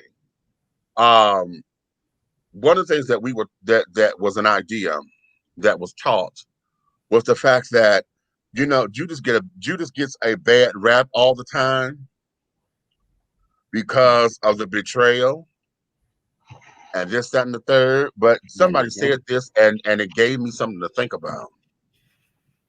Because at one point in time, you know, the way how the story of Judas and Jesus reads, at one point, didn't nobody want to fathom the fact that they could have been lovers because how it's read. You know, if you read how much they loved each other, they was around each other, blah, blah, blah, blah, blah. Folks had thought up there and said that they were lovers at one point. So that became a whole big debacle. Wow. But somebody said this and said, listen, what was it? Yeah, Jesus prophesied it, but how do we know whether or not Jesus told Judas that was going to happen? They were best friends.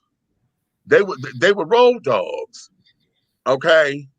And who's to say that the grief that Judas felt after he got the silver and this, that, and the other, because you know they said Judas ended up killing himself afterwards.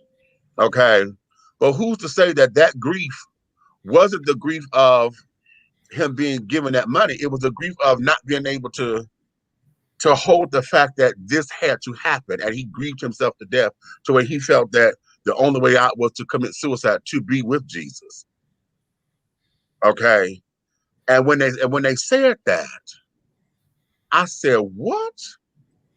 And then it opened my mind up to many different possibilities of that, because the way how it's taught, we are quick to throw stones at Judas, and we love to call everybody a Judas. Oh, you ain't nothing but a Judas, just up in here, just being a snake and being a this. But how many times, just like Marcy said, Judas was necessary, because without Judas doing what he did, then the whole idea of redemption and the story of redemption and carrying on would not be, and the whole idea of Christianity, or what is the power base for Christianity, where we have no substance. Now, how about that in your life? What is that in your life when you had, just like Red, you were just talking about those who betrayed you, those who did what? Without that, where would you be here? Because you wouldn't be the person that you are. Yeah, it hurts. It hurts. Oh, it hurts. It hurts. But y'all know I said that a while ago. The process and paper for the soul. Okay, the process, and oftentimes the process ain't nothing cute. It ain't nothing that's going to sit there and be lovely. Okay, the process is work. Okay, the process is work. The process here will kick you in your ass. Okay, But at the same time, but the process is necessary. Okay. But it is necessary. And oftentimes, we when we have the Judases in our lives that carry on, oftentimes Judas gets the negativity of all of us. We throw all our negative energy on there versus the opposite of saying, you know what, thank you for teaching me this lesson. Because now I know I can't fuck with you no more. And and I know that I got to sit down here and perhaps I need to get some more discernment in my life. Perhaps this is going to guide me to a place where I get some clearer understanding and better understanding. Perhaps I need to gain clarity, with some of the decisions that I've made, some of the moves that I'm making. You know what I'm saying? Everything is intentional and on purpose. And most of the time, just like Marshall just said, it's all for purpose. Okay? Yes, it's all for purpose, honey. Because oftentimes in this thing called life, we may not like it. We may not understand it at the time that we're going through it. And here's the other thing. Oftentimes when we go through it, it is not for us only. Facts. Your life, say it again, ain't your life, honey. You understand me? Your life ain't your life. Your life. Your life is a HD movie, 4K movie, 1080p for somebody else to guide them through what Somebody else they're to going learn through. from. Hello. Because everything you do affects other people that you have never met in your entire life. You'll never been introduced to, but everything you do does not just affect your immediate circle. God has a way of using you as the pathway to somebody else's soul. That's the ripple. I was told live your life accordingly because you may be the only Bible someone reads. Let me tell you this. Whether you live your life accordingly or not, you are the only Bible somebody else is going to read. Because just like everybody else, we haven't written our life story. The Bible, the way how they teach it, that was written by all these different people, mostly by Peter in the New Testament. Okay. But it was written as a document of what happened. We are still here living. That's why I say your character is going to come from the nucleus or wherever you call center. The character of who you are is going to come from what you call center. That is what folks are going to see. They say action speaks louder than words. That's why, because as you are doing it, as you are living it, as you are creating it, and folks go talk about it, that is what's going to sustain you. This is when they say the saying is they say what you do for Christ will last, right? And I used to always make that a church thing. And then my consciousness opened up and said, wait a minute, because see, Christ is not a person. Christ is a consciousness. Okay, Jesus is the person. Jesus the Christ. Christ is a consciousness. Okay, so everything that you do for Christ in being loving and giving and sharing and caring and all of those other attributes, what you do to be of service to help the next person is what's going to last, because those are the things that folks talk about. What you did, how you handled it. Okay? How you handled it. What you did is not so much of that, how you made a person feel when you did it. Because somebody know when somebody come to you and ask you to loan them some money and you just throw it at them, they don't want it then. What the fuck you give it to? Well, hell, if it's like that, I don't need it. Then we could attitude right back. Well, hell, you didn't need it in the first place, dear. But that's us in negativity because it wasn't received well. But if you give it from a loving heart and a place of understanding and a place of overstanding and a place that says, you know what? Here, take it, baby, because you need this. Okay? Because you need this. Then it's received better. Now, oftentimes, oftentimes, we got givers and takers. Okay. And those of us who are givers, yeah, we get used all the time. We get you, and then for those of us who are Pisces, honey, yeah, we suckers for sob stories for the most part. Okay. But nonetheless, it's all about helping humanity, wanting to see humanity, to help humanity to progress and to process and to move forward. Okay. But when it's given from that place, there is well received. And those who are not trying to sit over there and get over on you, those are the ones that's gonna sit down there and they'll tell you whether you're a good brother or that's a good sister, or whatever the case may be. Those are the ones who will have your back in these streets when everybody else trying to talk down on you. Okay, Yep. those are the ones that'll have your back.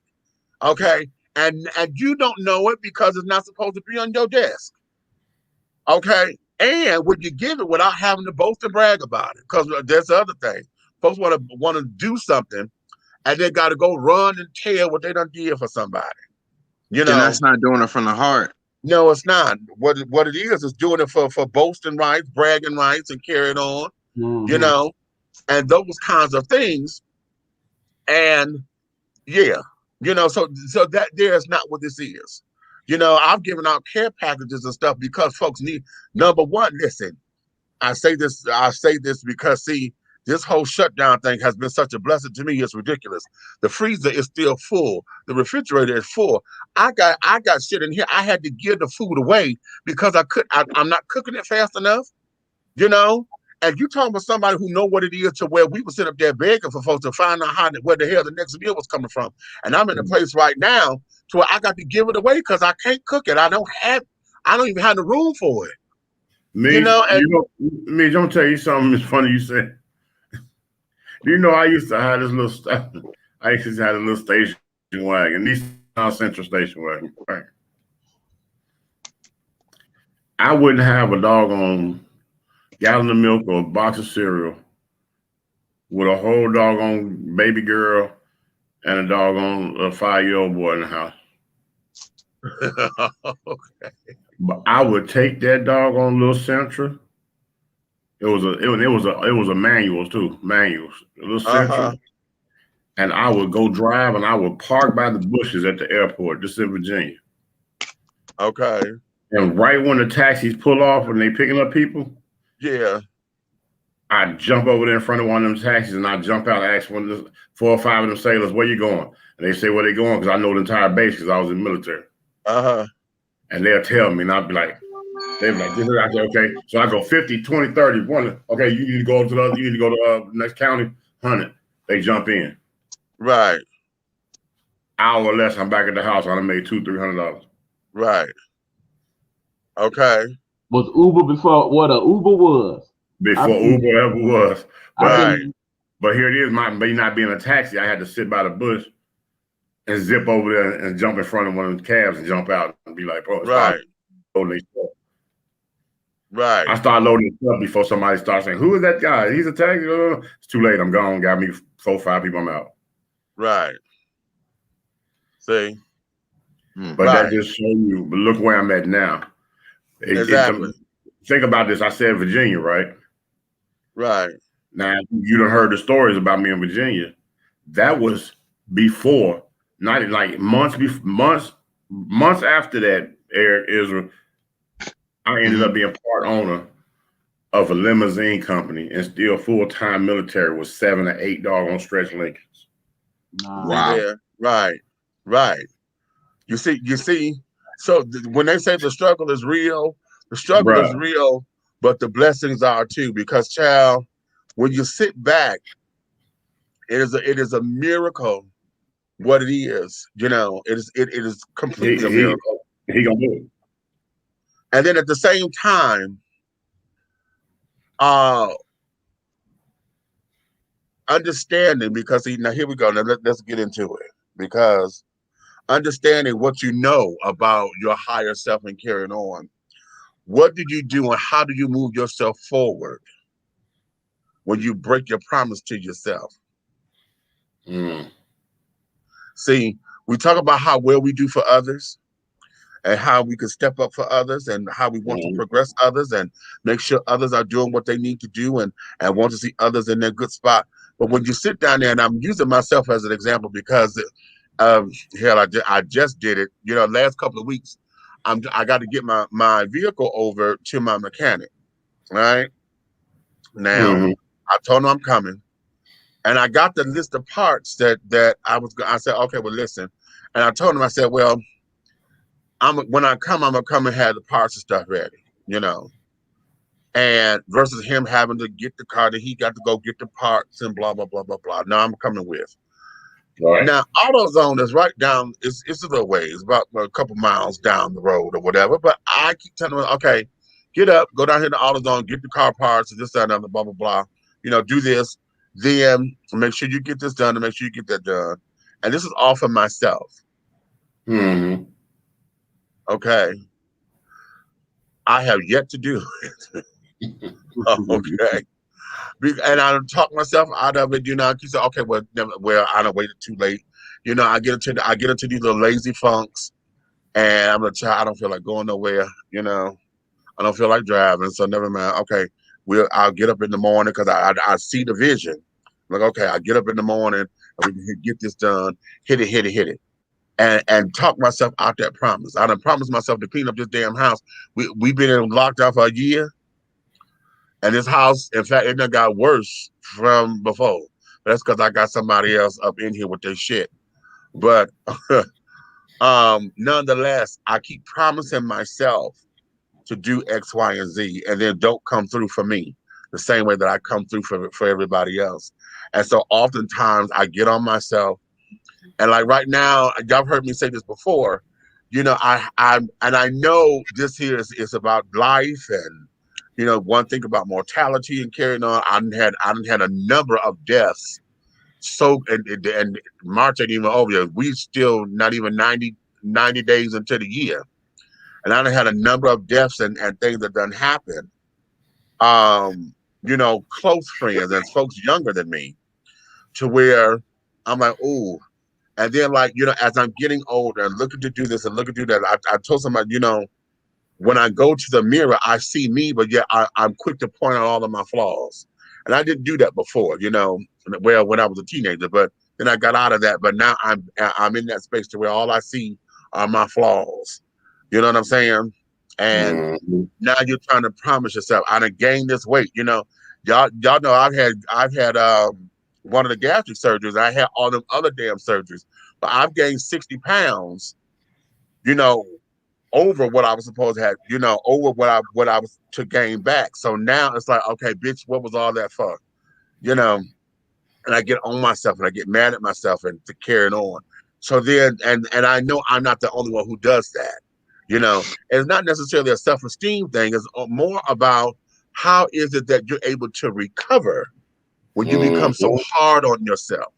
Okay, because I know who I am, and I know, like, hell, those everybody who knows me knows, you know, when it's my friends and carrying on, they know I'm down for it. All of my children, you know, hey, we just did this the other day. One of my kids is trying to buy a house. I done went 2 days with him. We done went to look at 6, 7, 8, 9 different houses. Okay, one day we looked at 6 houses by alone. That took up all of my day. Then the next day, Haji needed to go somewhere, and that took up all of that day. You know, so I don't mind doing all that. It's just that I've done it, and now being post-surgery, I done had all them damn surgeries. If I overextend myself, baby, it takes me 4 days to recover. 4 days to recover. That's crazy. However, that there is not what my body does since I've had so many surgeries so close together. Okay. And I don't know how the doctors told me it was going to take me a while to heal. You know, and they told me, like, for each surgery, they was like, it's going to take you maybe about a year or so, maybe up to 2 years to heal from the surgery. Well, I had 6 surgeries back to back. Okay. And then 2 years later, was it 2 years? Maybe 4. Okay. I had another surgery. Okay. Major. So now all this cutting you done did on my body, You know, it has me there. So now when we're here, when we're doing all this, and we're here in this particular element, how is it that you're able to recover from yourself without beating yourself up, without looking in the mirror? And most of us, I'm not in the space where I am, depressed about myself. And you know how folks take it inward and they get depressed. And, oh, I'm nothing. I'm this. I'm that. Some folks get suicidal. Some folks act out. You know. Mm. In other ways of carrying on, all of the addictions kick in. They get to eating and carrying on. Sex is mine. I told y'all that, and I got to do a whole sex addict show, specifically just that one topic. So we can really dive into that. Shopping, whatever, drugs. And a lot of folks don't believe that they get addicted to weed, but weed you can get addicted to it. To what? Weed. Marijuana. Oh, yeah. Okay, that little boy, you know what I'm talking about. Yeah, a lot of folks don't believe that you can, but yes, you can. I understand y'all. Part of that is because most of y'all smoke y'all marijuana and tobacco leaves. Tobacco has addictive quantities of it. Let's move on. What you say? So you done compounded it too. So oftentimes, what is it? What are some of the steps? Okay, for those of y'all in the comments and stuff, put down here in the comments how you deal with you. How is it that you deal with you? What do you do to take care of you to get yourself to move forward when you done broke promises to yourself? First of all, people, you have to understand. Sometimes we expect us to be Wonder Woman, Batman, Thor. Oh, Sam. Understand that we are only mortal, okay? There are several kryptonites out here that affects us. But sometimes the strongest kryptonite, the strongest green kryptonite is you. Sometimes you could be your own worst enemy because in the end, you expect so much greatness from yourself and you are not able to bring that out as you would. You look in the mirror and you question what it is that made it that way. And oftentimes in doing that, you point at yourself like, it's all your fault. I didn't try hard enough. I didn't put my best foot forward. I let myself get distracted, things of that nature. Sometimes you have to say, self, you being too damn hard on self, okay? You expecting too much. Because in the end, oftentimes, part of why you expect like that is because you're judging yourself based on the success of others, based on what you think others' lives is. Many times we talk about how people, I wish I could be a billionaire. If I was, I'd never be. And some of them people are the most miserable people on planet Earth, okay? That's right. That's so true. So highly unhappy. But meanwhile, you have some other people, you look in some of these third world countries, they ain't got a pot piss in and a window throw it out of, and had a big smile on their face all day long. Because in the end, they know the value of life. They accept that, okay, this is what it is, but I'm here. And while I'm here, I might as well be me and be happy. One person that I ran into this week basically said, you might as well be yourself. Everybody else is taken. It's a reason why God made you, okay? Yes, sometimes when you do go in the mirror and say, I didn't try hard enough, you know that's what it was. You absolutely know what it was. So please have that understanding and know that, okay, if you find yourself constantly having that discussion and that is the conclusion you come into, at some point, self, when you going to stop bullshit? When you going to get it? For example, like Meech often talks about, I know I got to lose this 60 pounds and whatnot. Here's the thing. I'm doing my spring cleaning and whatnot. There is 2 tubs of clothes in my household. When I initially lost weight years ago when I had to and got down to a nice 265 or so, I treated myself to a nice wardrobe, a lot of things featuring polo, because I like polo. Okay. That being said, most of those things don't even remotely fit at the moment. But there they are in those tubs, only been worn once or twice. And in an ideal world, me being me, I could say, you know what? Go on and get them close to somebody that could use them. But that tub right there, as I look at it in my room, that is motivation. As God is my witness, as long as I put forth my best effort, I will be wearing those clothes sometime before the end of the year.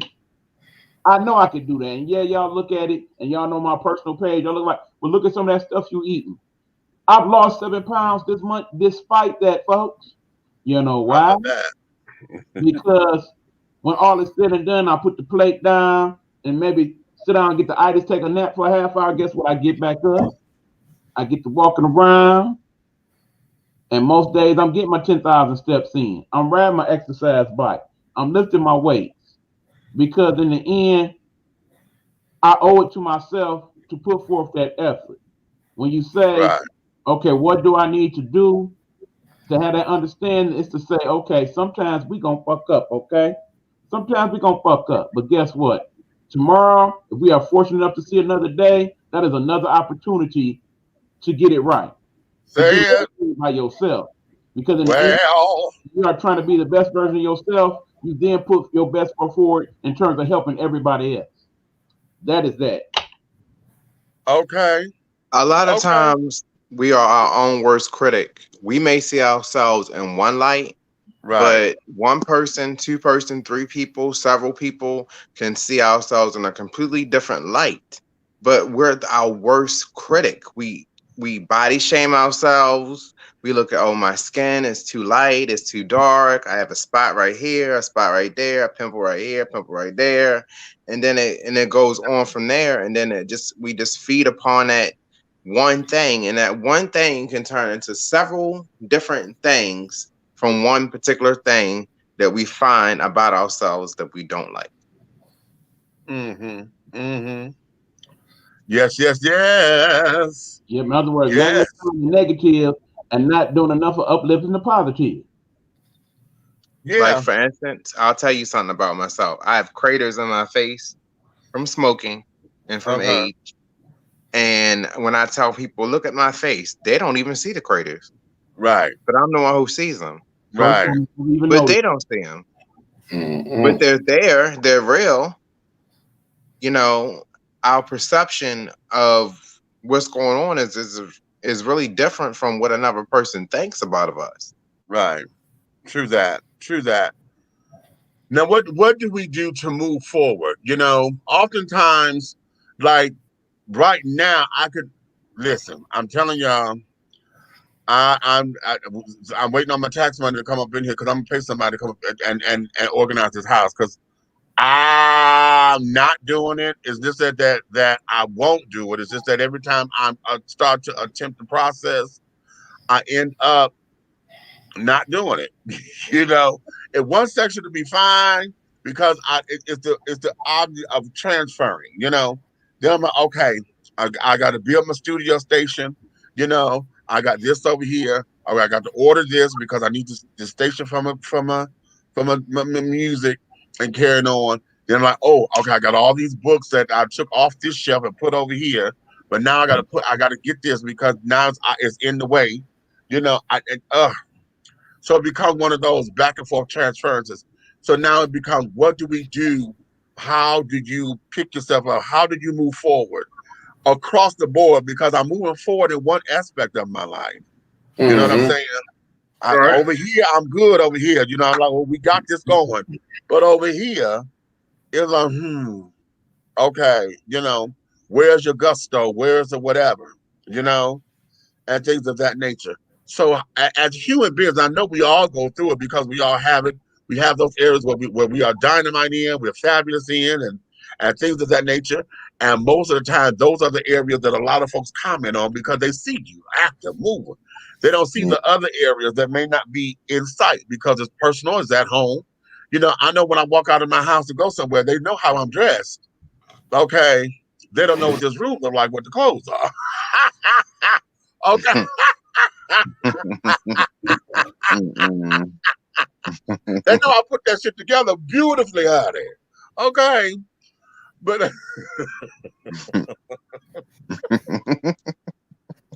I can't do nothing but laugh because my word. that boy he was a canary pimp on his birthday. baby, whatever in that closet, honey. And was like, yes. Okay. However, you know, when we got to do to move forward.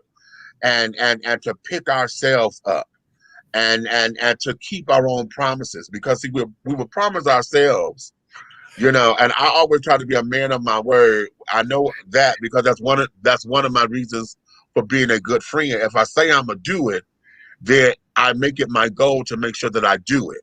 You know what I'm saying? And if I can't, then I want to make sure that there's a good reason behind it. Now, there may be every now and again, I may have one of my days where, bitch, I just didn't feel it today because I done changed my mind. Because you're human, you're going to have those. But for the most part, it becomes, okay, let's get on it because this is what's needed. We're trying to get the team together. We're holding this up. We're doing that. That there is what this is. But how do you put yourself in that equation? Because you are still part of that team. It's just that oftentimes you're the one, doing this, that, and the other. But you know what, Mitch? We all play a part in this. Okay, you gotta remember, intertwining wise. Yeah. Like Eric made a point. You know what I'm saying? He has reached out to me in the beginning of his journey with this thing. Right. And you know me, I'm like, it's like whatever. I don't care. Call me, wake me up. You know what I'm saying? Right. I don't care about it. Right. You know what I'm saying? And because I want him to succeed. I want all of us to doggone take off on the into the level. We're not turning back. Exactly. Hello. So, but I'm laughing at you because at what point do you not even recognize that every time that one of us has something going on that's taking care of the other, we don't recognize it. You know what I'm saying? It's like you, like we went to see what's it, Tony Terry and what's her name, Sunshine Anderson, right? Yeah. You put that together. Yeah. Okay. But when we got there was an issue about how to get in, right. How to get in. and then what did God do? He shifted you from the head and shifted me to the feet. Right. And I mean, in that instant, Israel was so funny because we were behind Meech. We going in there behind Meech. He put this together. And when he got to the door, it was like, poop, everything that was said and that was supposed, it was like out the door. Mm. And then it was like, it was time, like, so I don't know, it was like timing. And then finally, you know what I'm saying? I think I stepped up to say something, right? Right. And when I stepped up to say something, the gentleman that doggone had all that freeze, hold up, it cost this, and boom, all that 360 degree, his entire conversation. Right. He gave us a book and he escorted us straight to VIP. Right. Right. We got up there. I gave him a high five. I said, "Okay, you did that shit. Come on." And then I had to cuss out. I had to cuss out the motherfucker who didn't have it together. I'm like, "Listen, this is your shit." Okay, tell me something. Oh man, I'm sorry. No, you can't be sorry, nigga. You wanted me here. Tell me something. Because I asked you how much it costs. Oh, don't worry about it. We got your name at the door. Oh, right, then I'm in. None of that was done. And they don't know nothing about it. They don't know nothing about the list. I'm like, oh, really? Yeah, when we got there, they we're nothing about no list. And then when we walked out, you know how when that happens and stifles you, we step outside. You know, everybody got that second of anger on them. Right. Okay, like, oh, wait a minute. Okay, I'm mad. And then I had the cupcake with me. You know what I'm saying? And that was just like that being one of her favorite artists. You know what I'm saying? I was like, wow. Right. Okay, that's something. I said, wait a minute, hold up.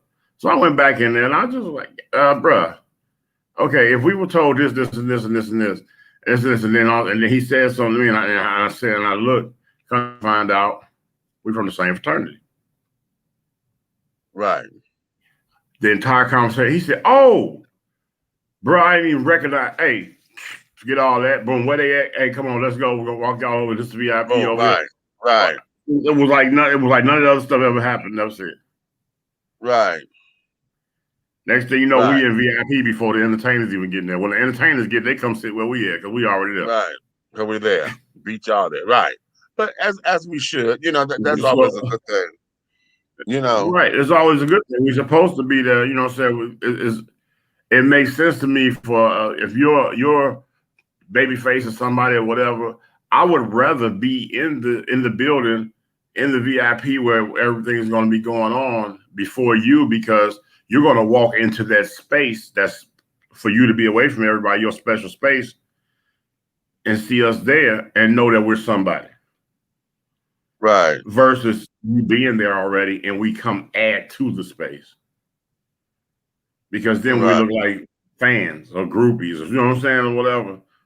Not knowing that we're media and we're really there just, you know what I'm saying, we're there based on, yeah, okay, it's nice to be able to have a carte blanche to the show and see a nice intimate show, but it's also great to be able to get that up close and personal, quick interview footage or conversation or network or branding moment. Right. All things count.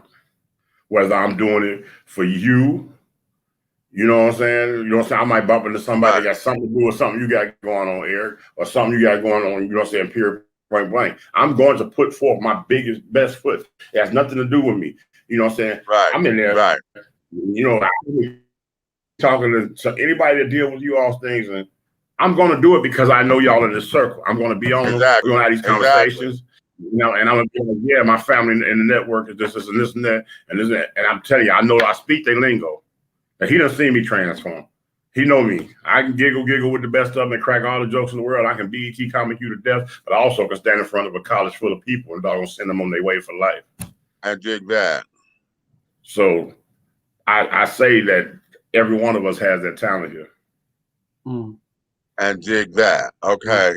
And dig of that. Okay. That being said, Big Red, hit me up tomorrow. My guest on the 30th, I think that might be of interest to you. Okay. Okay, what Lanier says, I do verbally abuse the hell out of myself when I screw up. Even with that, I don't think less of myself because I know we live in a world where too many don't take that step back and look within. Knowing that, I'm more self-assured in my next step, which is why the less self-assured I feel, I'm arrogant. But the older I get, the less I care. Ha! Those who matter knows what's going on. Well, you better say that, Lanier. Say it. Okay. Say that. Say that. Yes, God. Yes, God. Okay. It's hard to pick up the pieces when we break a promise to ourselves or don't, you know, live up to the standards that we try to live up to. It's very hard. But, you know, like for me, for instance, when I was younger, I would always start something and never complete it. Okay. And that really bothered me. So now I'm driven to do everything that I can do in a day because I don't like saying, oh, I'll do that tomorrow. Because you don't know what's going to happen tomorrow. Perfect example.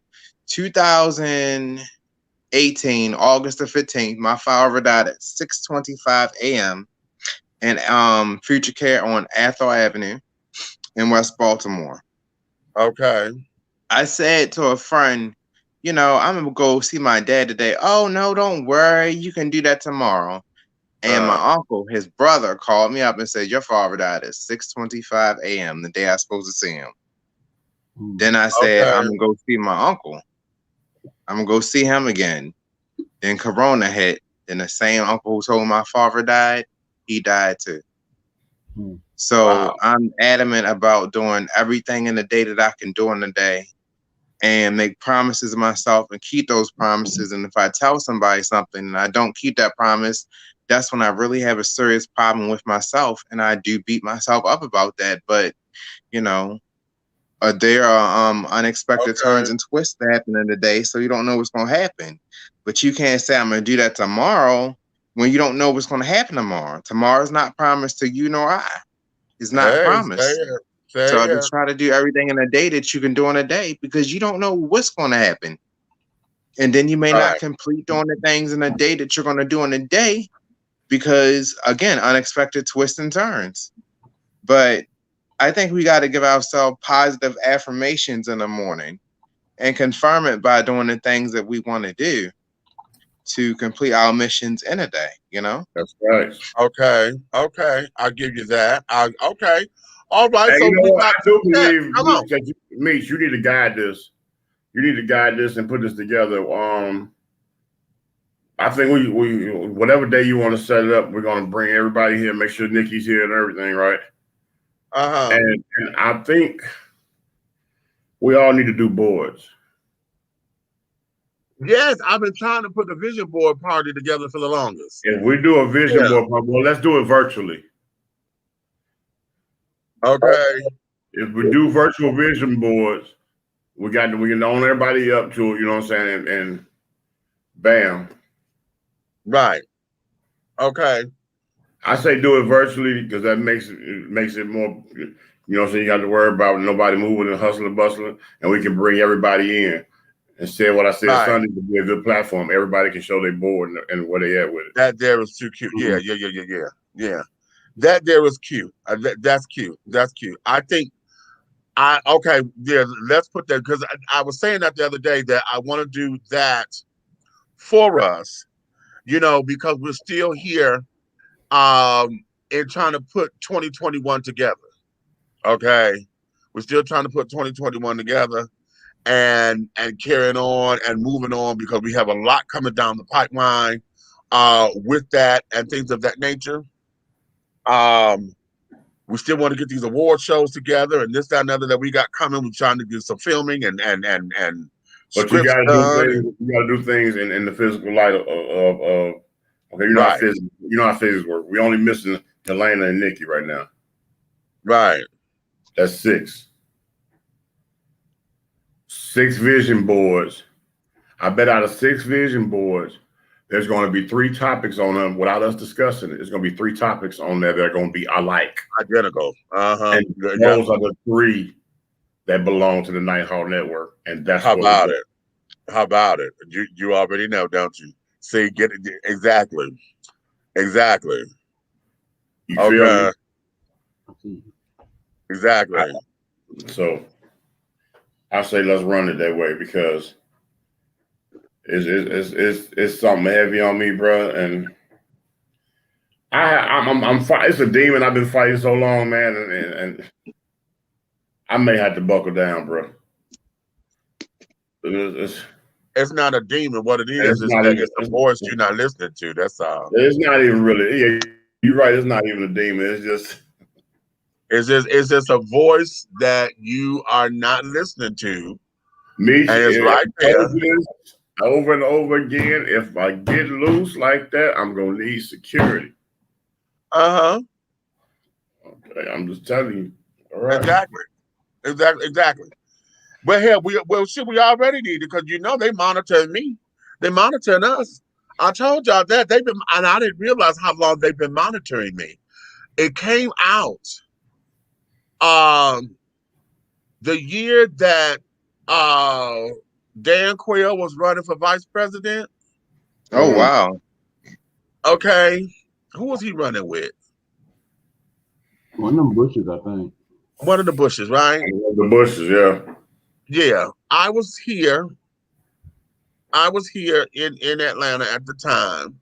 Yeah, because Obama became president in 2008. Wait a minute. No, it wasn't Quayle, not Quayle. Wait a minute. That's the wrong name. Anyway, whoever it was. Because I came here in 2007. Whatever. Quayle was with Daddy Bush, so yeah, that was way before that. Yeah, whoever was running on the Republican ticket when Obama was running for his first term, whoever was running for vice president that year, they had come to the hotel where I was working, okay, because it was close to the airport. Well, what happened? They had vetted all of the employees, okay, and so they had come up with shit. And I was told that my supervisor, she said, okay, meantime, we're going to work this. We're going to have Greg work the floors. I need you here in the office.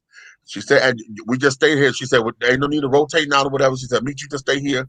Greg, you take care of the floors. I'm going to be in the lobby. And I said, okay, fine. After he left, because he was there for like a day and a half, when he left, that's when she came and told me that my name had come up in the investigation, that I had a radio show. I had just started it. Okay. And because of that, they didn't want me to have no contact with him. And I said, what? She said, yeah, you hot on the list, baby. They had your name on the list. And one of the engineers, they had to fire him because something had came up in his past about some tickets and stuff that was out of state, but it came up in their dossier on him. And so my company ended up firing him. He said, wait a minute, no, this stuff had been taken care of a long time ago, and they didn't believe him, and they fired him. So no, I've been on the radar for a long time, and I tell y'all see what happens every time I get hot on something that is politically charged. I start having all kinds of damn signal problems. All kinds of signal, and that's on the radio show too. The radio show, honey, it done cut off on me. Okay, because that's a call in. And the damn thing has cut off. It done took me off the damn air, child. I had to call back into my own show. Okay. So the whole thing of it is, and now that's good. That's good. Okay, let's tie this into Judas and the Black Messiah. Because the makings of a sellout. Yeah, the makings of a sellout. Have y'all seen the movie yet? No, I haven't. No, I haven't seen it yet. Okay, my God. I'm going to encourage you. And I know it's on HBO Max. And I know that they're charging y'all to stream it and carrying on. No, I got it. I got HBO Max. If y'all can find somebody where y'all can see this movie, you really need to look at this because the performances in here are absolutely stellar. But with the Lakeith, I think his last name was Richards, the guy who's playing Bill Watson, who was the informant, the FBI informant, okay, that helped to take down the Black Panthers and all of that, particularly Fred Watson. To watch how they did him, okay, and to watch how he became the sellout. And I'm gonna say this like this, and if y'all get upset about it, too bad. I'm gonna say it like this: niggas ain't shit. When I say niggas ain't shit, I mean, and what I mean by that, so that I can put some preface on it. They targeted him as somebody who was a nickel slick hustler, didn't have shit, didn't know shit. So what they did was, after they done put they done arrested him, he was stealing cars, impersonating an FBI officer, because that was his hustle. He would go in, tell me something, your car was on the stolen list, okay, as an FBI agent, and that's how he was stealing the cars, okay. So, so after they would do all that, they were going to charge him with 1 year for stealing the car, then 5 years for impersonating an FBI agent. Okay, so you got 6 years worth of time on your head. Okay, and so now it's like, well, if you do this, you could go home and blah blah blah blah blah, and so they were giving him little money here and there, took him to the restaurants and shit, They done sat down here whining and dining. He's smoking cigars and shit. Okay. The little agent done brought him to the house and, he living grand, Well, how much you making a year and all that kind of shit? Oh, it's a living. So you done enticed him, with the quote unquote finer things. Okay. Or the better things. Because, this motherfucker ain't had shit. Okay. Then, of course, they're like, well, what do we need to get to him? Well, he don't trust the police, but if you get me a car, I could be the driver. So now they done got him this great big old, back just the 60s. So, Buicks were real big, lovely old Buicks, Skylark or whatever, and this, that, and that. So now you running around here styling and profiling, and all this crazy ass shit. And yet, you set yourself up to be the snitch, okay, and sold out. And how many of us have been in those particular predicaments where you sold yourself out and played yourself for some stupid shit, You knew the bigger outcome was bullshit. You decided to take the money or wanted the credit, or you sold somebody else out. Now we say you threw the slogan now is you threw somebody under the bus, okay, to save your own ass, okay, or whatever the case may be. That there, how, what do we do with sellouts like that? Because what I found to be interesting, I didn't know the man. I thought he got killed. I didn't know he killed himself. Because at the end of the picture, he only did one interview, okay? And they got it on tape on this thing called Eye of the Prize. It came out in 1990, okay? They recorded it in 89. And they said the day that damn thing aired, he committed suicide that night. Okay? And it's like, okay, because that guilt was eating them motherfucking ass up. Because the question was, what did you tell your son about how you were, what you did, what how do you explain that to your son? And his answer was, well, he's gonna let history take care of that. The history books will say what it was, and he'll know that I stood up because I had a purpose, and I was able to speak my piece. Because some folks are looking from the outside in and may not have had nothing to say or whatever, or didn't do nothing. You got all this to talk about, but they didn't do nothing for the cause, and I was down for it. And then he ended up killing himself the night that aired. Okay. And this may sound harsh or whatever, but I have no qualms about it. I have nothing about it, because as far as I was concerned, you was dead anyway. You said, and they said that what he ended up, all the money and stuff total of what they give him equates to in our value, it equated to $200,000. So let's look at that. $200,000 was his price to help shut down what they would consider to be a terrorist organization, and this, that, and that, how they compared it to the Ku Klux Klan, and carried on. You understand? So when we talk about sellouts, when we talk about those who are in your circle and will throw you under the bus because they're trying to get brownie points over here, or will read you for filth in front of your friends or whatever, or y'all get out to the club and they're trying to let you have it, and then it was, oh girl, we just playing. Those just jokes.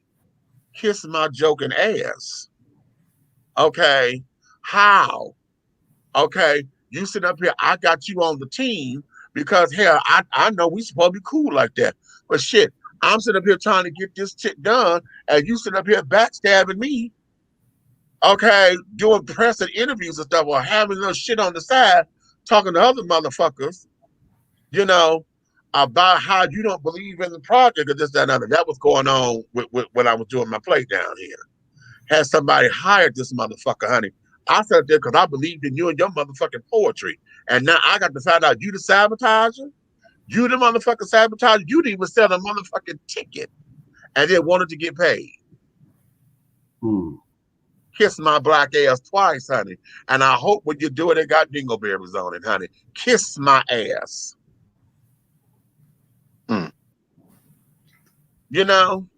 Interesting. How do you do that? How? Well, it take a nation, don't it? Okay, right. Okay, how do you do? And to this day, and even when I see him out, it's a high and by, because I ain't got shit to say to you, motherfucker. Because I believed in you. I done had you on one of my motherfucking shows. I done showcased you and your poet. I'm supporting you. I'm supporting you. I put you in this show because of you. You came to me telling us you ain't had no work and blah. You came to me. I put you in the motherfucking show. And you were my saboteur. Yeah. Okay. I know. People always want to smile in your face and want to take your place at the same time. Oh, smile in your face and trying to take your place. That's a goddamn t-shirt. Can you dig it? Okay. So among us. I'm going to encourage everybody to watch that movie and watch it carefully. Okay. watch the movie Judas and the Black Messiah and watch it carefully, because some of the things up in there, the tactics have not changed. They're still doing some of the same shit.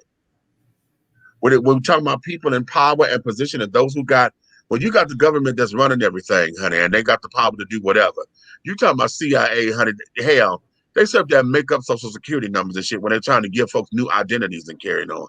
They could erase you and remake you with the stroke of a pen. Okay? Simply because they're trying to keep some shit quiet or whatever the case is. So you talking about that kind of power who set up and made false arrests and carried on, or done twisted this and twisted that. When you're talking about that, okay, how do you do the balance? What is the balance? And now that big brother is watching everything, because everything is now a satellite. You could do that from Google. You can sit there, hit Google Maps or whatever, and zoom down right on your motherfucking house. Okay, and if you got a time on it, you could rewind a little bit and watch the shit that done happened. You could watch when the cars that came to and from your house.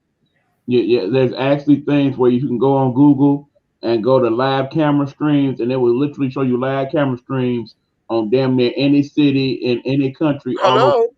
At that very moment. And you could do that from your own computer now. Now you talking about highly sophisticated shit that's class level top, C9s or whatever the damn classification is. You talking about those kinds of ops and shit. Oh, wait a minute. Speaking of technology, I'm sorry. Because I totally forgot about this. I know they probably watching and not saying much because it's hard to keep up with us. But I said I would give a shout out to Senegal in Africa. Senegal?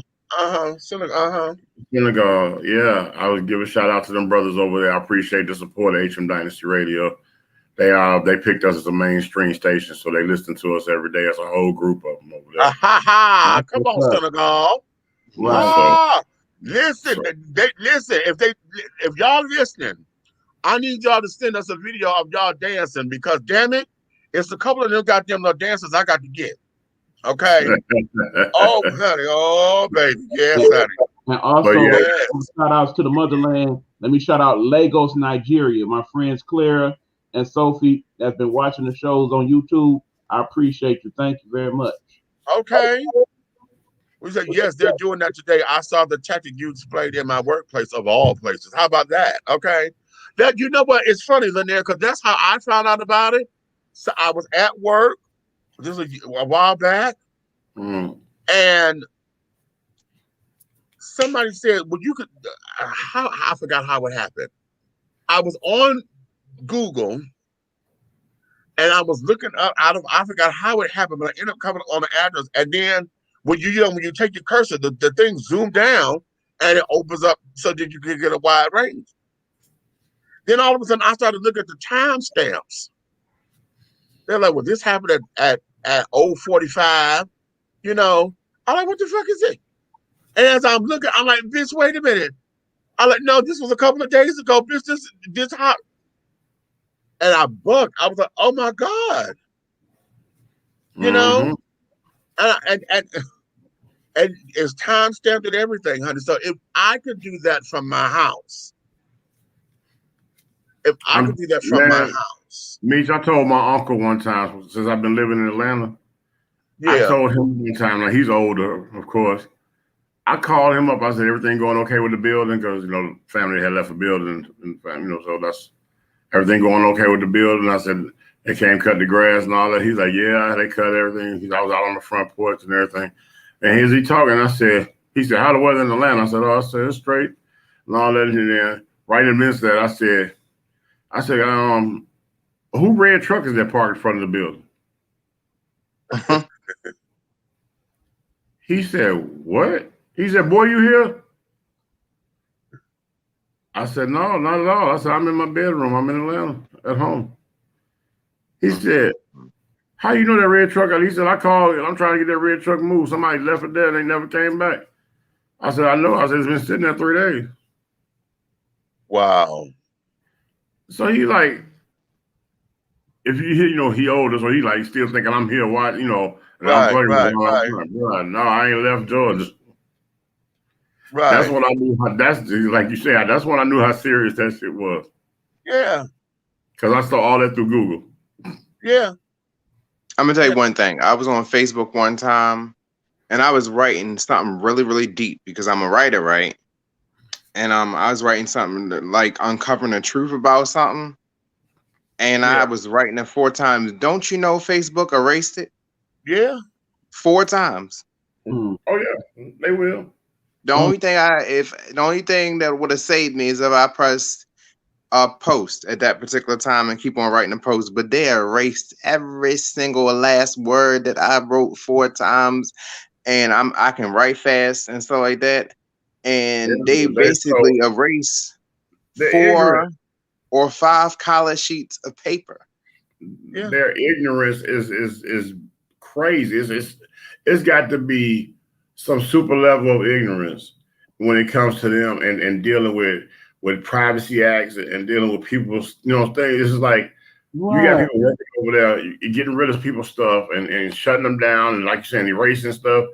It gets to the point where if you're going to have that department within your corporation, then you need to have that department be very articulate and effective in the investigations of what they're doing, and be careful when they're doing it. Because I just had 2 weeks ago, I had a full-blown interview that I was chosen to come on somebody else's platform to be interviewed based on the work that I do in Atlanta.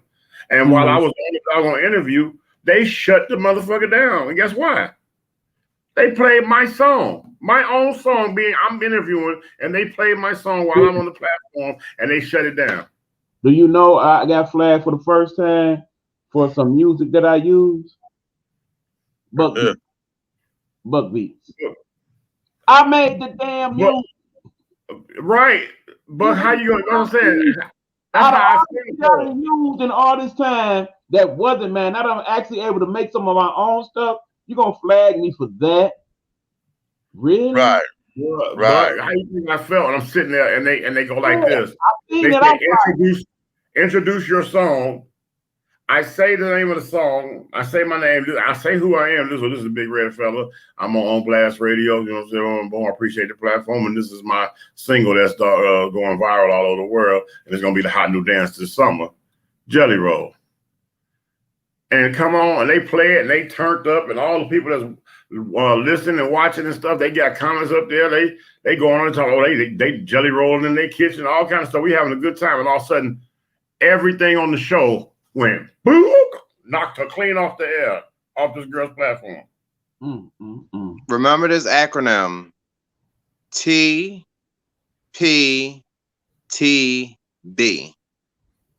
Okay. The powers that be. Yeah. But them same powers will allow hate groups to form. We ain't gonna do it. Okay, don't go there. Because you're gonna start again. Please don't do it. Don't do it. Don't do it. Don't do it. Don't do it. Because see that bullshit right there, that there is the bane of everyone's existence who deals with oppression and carrying on in this fucking country. Because it's like how is bullshit. They're watching you that hard. You hit a lot of topics that doggone disturb them, that can uproar and cause some type of movement in the communities that they try to keep their foot on. And that's what the problem is, because if it was all about the music and things that we did, then they will shut us down just when it's time for Dish and T. The opening credits in the song to the TV show itself is the A-lister artist. Right. Why are you not flagging that? Right. Okay. Because you know what you're doing.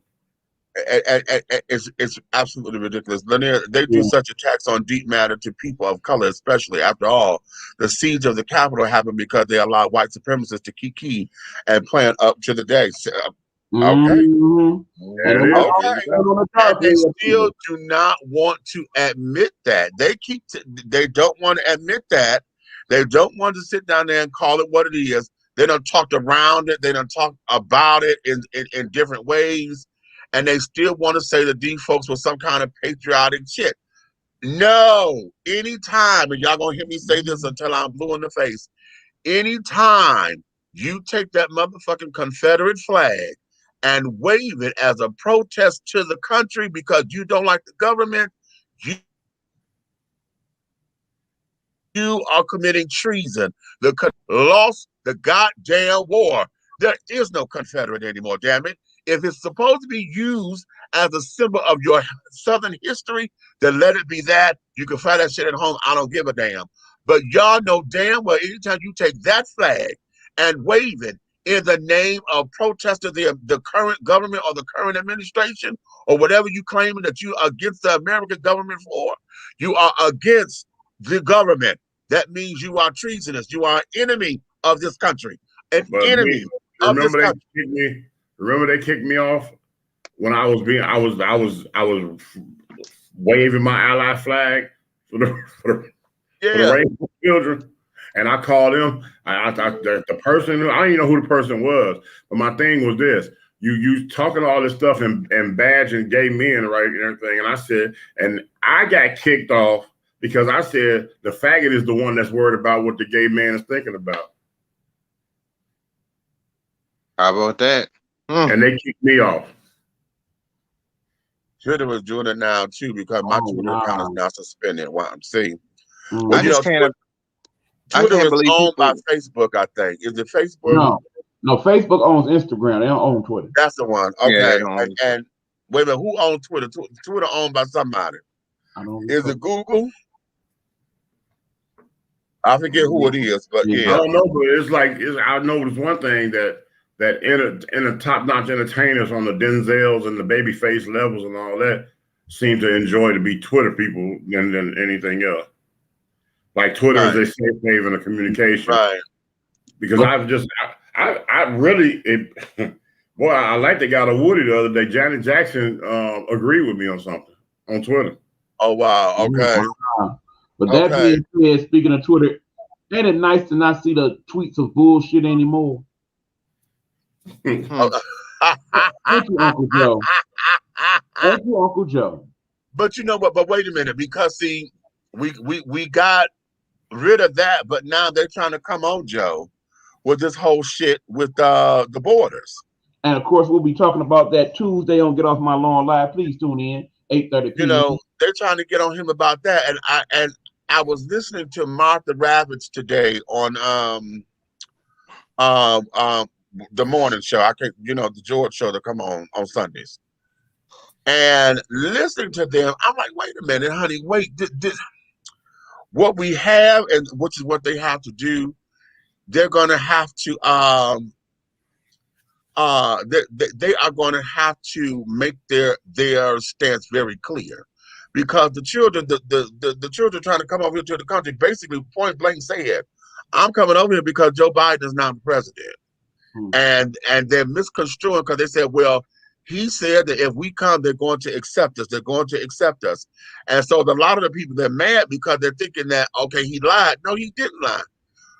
What he said was that we're going to make it easier and create the system to where those who come over here will come over here the right way. He didn't say just because y'all coming over here, y'all gonna get accepted. No, he did not. But they're fleeing and they're doing it and this and that. Republicans, Retardicans, or whatever, they're trying to make it like, oh, well, no, this is all his fault, because when Trump had this in place, it was working. And Martha said, well, wait a minute, how in the hell is that working? No. When you have folks over here, this over here, this happened. And you say that's working, and the senator said, so I said, he said it was a deterrent, and right now that's what we wanted. We wanted to deter these folks, and it was working. She said, well, what about the humanity of this? Anything to do with immigration and anything to do with anything about other nationalities not being over here, not getting over here, or getting shunned away. The programs that he put out had no thought process through it. They were all ignorantly doggone presented, because I know of people that were born and raised in this country, and because they didn't have ID on them, got shipped back to a country where they knew nobody. Yes. And this whole country was built on immigrants, if you think about it. Huh? Go back in history. This whole country was built on nothing but immigrants. In the technical sense. America, we'll put it this way, the America that we know was built on immigrants, because the settlers the native children, honey, the country was already built. When the settlers came over here and stole the country to build America, America is built on immigration and carried on. Not the necessarily North America continent, Right. because this was already settled. Right. Understand that the Indian. Tell me this, but who else you know in the history of world history, talking all countries and continents, right, have the balls to come take your land and offer you to come have dinner with us? Exactly. And Oh, talk come on now. Thanksgiving. Yeah, Thanksgiving. Thankful that we was allowed to punk you out of what's yours. Punk you out of what's yours, make you teach us how to do it, and then you come and you're more than welcome to sit down and have a bite to eat. Boy. Right. Right. But look, we were just talking about this the other day about jobs.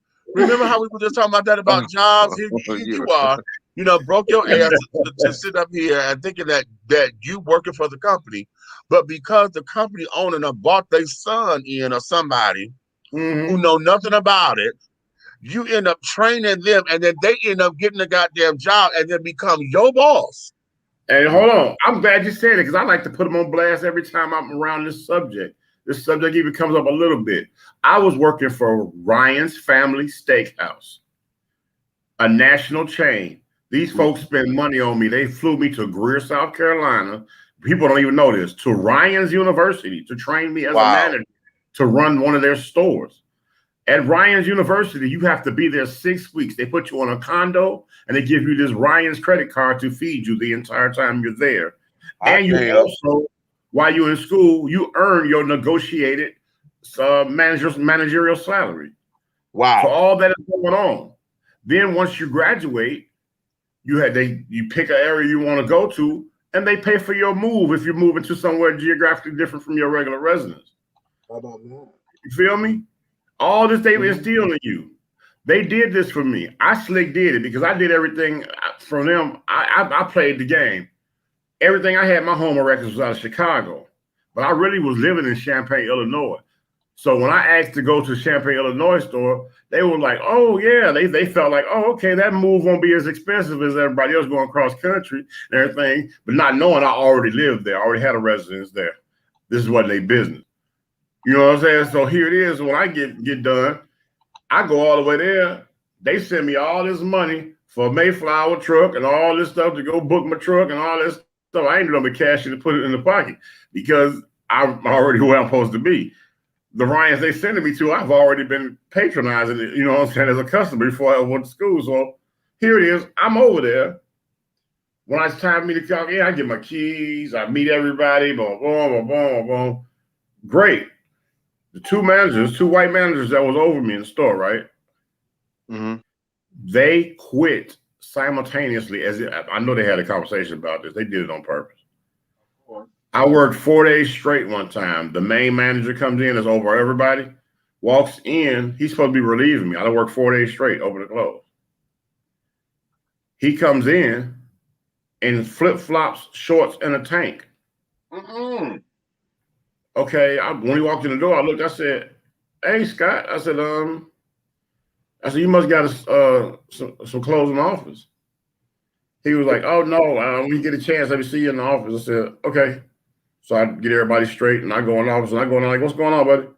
He say, hey, man, here's my keys, and here's the credit cards, and here's this and this and that.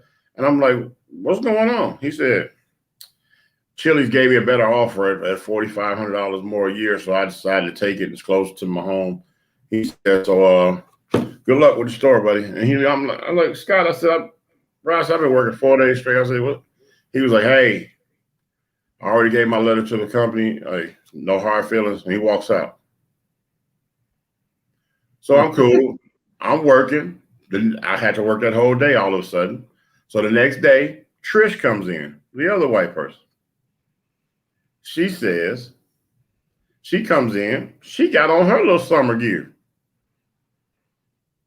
Because when she come in, I couldn't wait to say, hey, Trish, the ball is in our hands. It got dropped on us, so we're going to have to work this out, you know what I'm saying, as a team. That's what I'm thinking. The conversation going to go. She walks in with summer gear on and says that she decided to go ahead and take the supervisor position in some factory close to her home. And it's an easy commute for her. And so she's going to go ahead and just get, so she comes in, put all her keys down and the credit cards and all that. I'm like, that leaves me in a big old store with 200 and something odd seats. That's how big that Ryan's was I had to myself. Wow. And I was like, only person running anything at that moment. The only person with all the keys. I said, okay, that means I live in here because there's no off day. Yeah. So here it is. They have a thing and they have this folder. Ryan's has a folder that you go, you get it out the office, and it's the emergency folder where you call Greer, South Carolina, and you ask for the emergency. They have an emergency team. They'll put a bunch of managers, supervisors, or trainers. I believe they have their own plane, bro. They put them on their own airplane and they fly them to wherever you at. And they come in, they stay in the hotels, and they come in and help you operate the entire store and help you hire people on, start going through resumes and all that stuff, and hire people on to get the help you need until your store, until you got your people, and then they fly back there. Okay. They don't do me like that. I'm calling. I'm going on week 2. Ain't been home. Except at night. Washing my ass, up in the morning, back to the store. They finally called me right at the beginning of week 3. I'm wore out. And say, we got a guy graduating, he's top class. We sending him straight down there, and that's where he wanted to come, Southern Illinois, so everything works out. When he gets there, you can train him and be up under you, you know what I'm saying? And then once you get him up and trained and you trust him, then you can go ahead and we'll start sending the next one, and then both of y'all can train him, and it'll be 3 of y'all there. So I'm thinking, okay, well, maybe this was me breaking my back for the opportunity to be the boss, the big boss. Okay? I've been playing big boss for weeks. So here it is. He gets there. I train this fool to the fullest. And I hated the fact that I shared a lot of secrets with this guy because he acted like he was so cool. But everybody who knows me know I went to culinary art school. So for me to be a manager of a full service restaurant, I knew a few shortcuts to keep stuff going and my food tastes a little better in other stores. Right. Okay. So I'm teaching him all this stuff. And all of a sudden, when I call a week or 2 later, because once he gets there and I got him situated, I started doing 2 days on, 2 days off on him so we get some rest. When I called them for the other managers, is what we're going to do. They say the area for that part of the United States is coming in to talk to you. So when he gets here, I'm like, oh, okay. I said, I got a hot number for his ass because I know when they sit down, you got to negotiate what your salary is, you know what I'm saying? Right. That motherfucker sits me down and say, hey, this was a hard decision for me. And I thought because Fadi's family, you know what I'm saying, he's been around restaurants his entire life. As a child, his family owns a chain of restaurants back in his country. And then, you know what I'm saying, and I'm like, what you mean? Like, we're going to make him the GM. And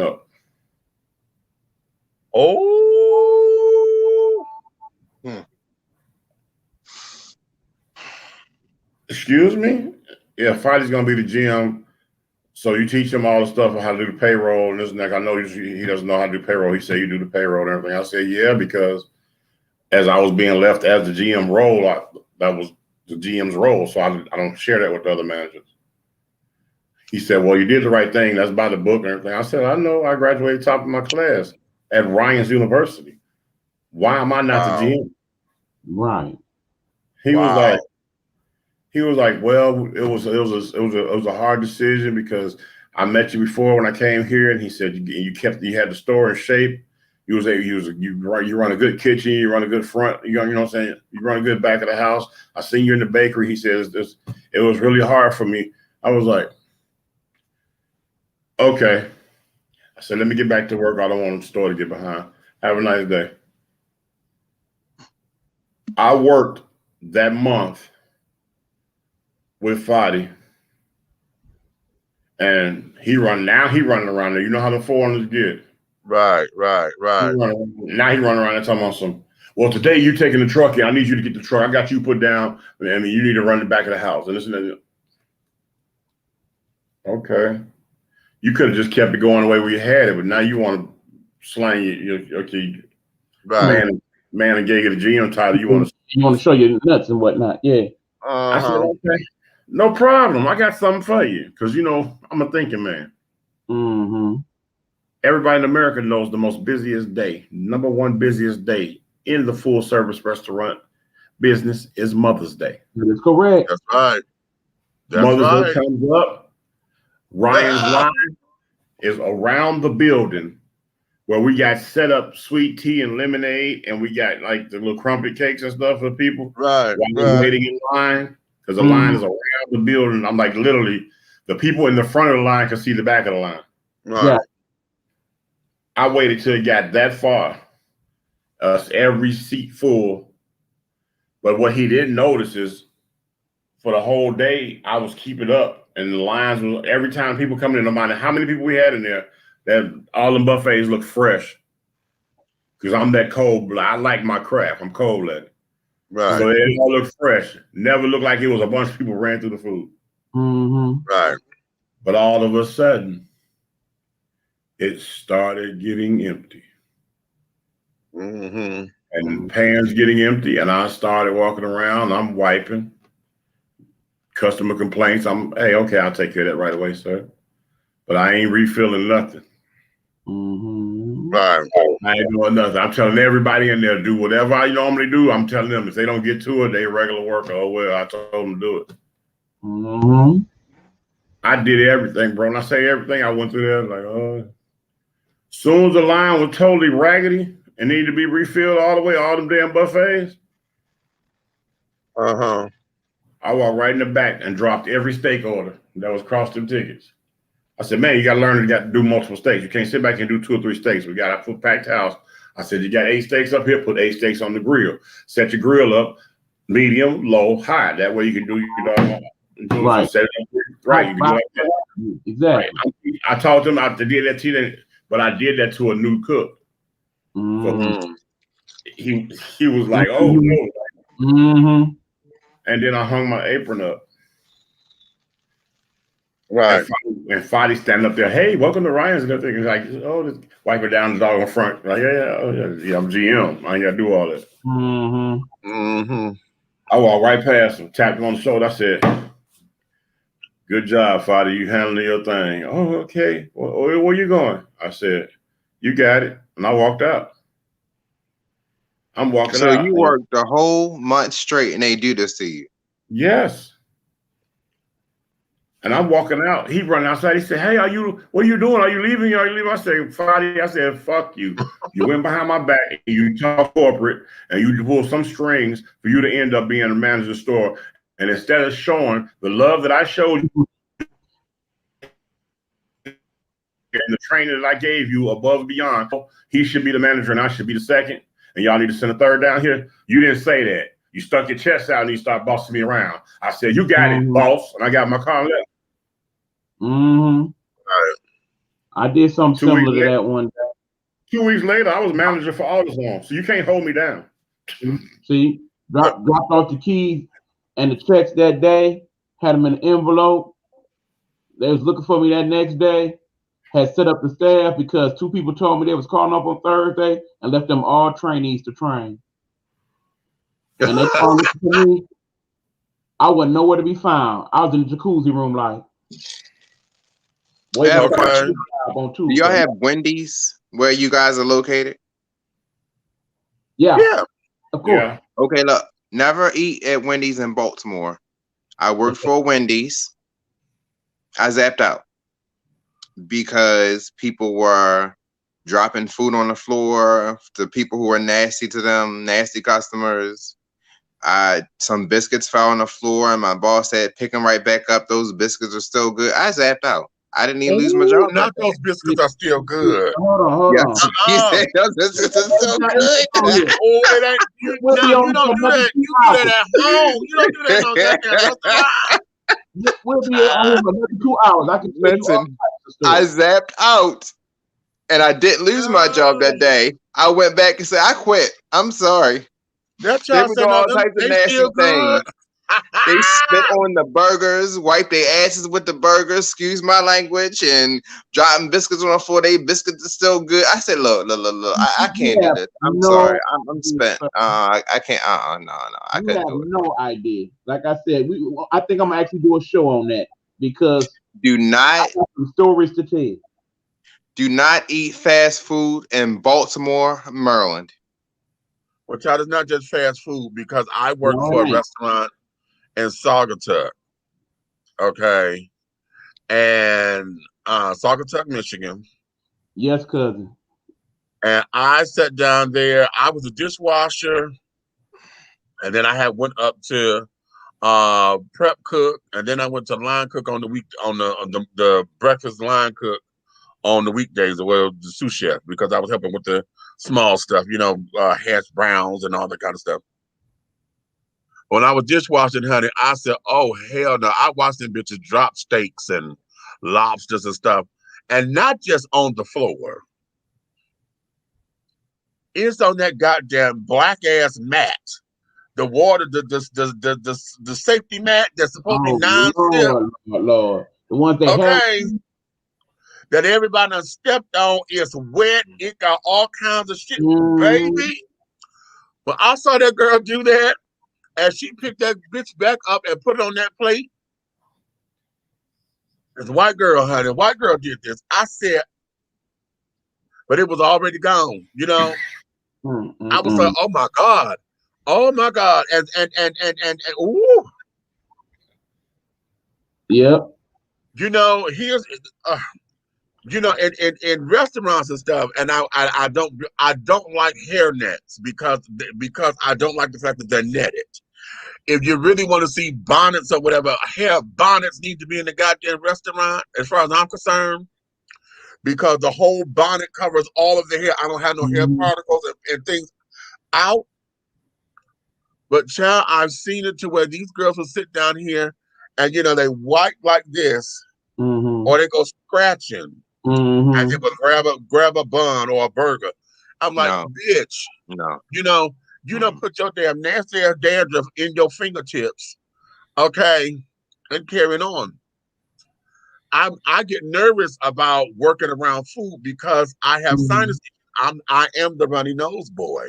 So y'all know I got tissue and towels everywhere. So even when I'm cooking, I'm very cognizant of that because I'm constantly having to wipe my hands and wash my hands because my nose is always running. And I got I got guards with, you got the stove guard here.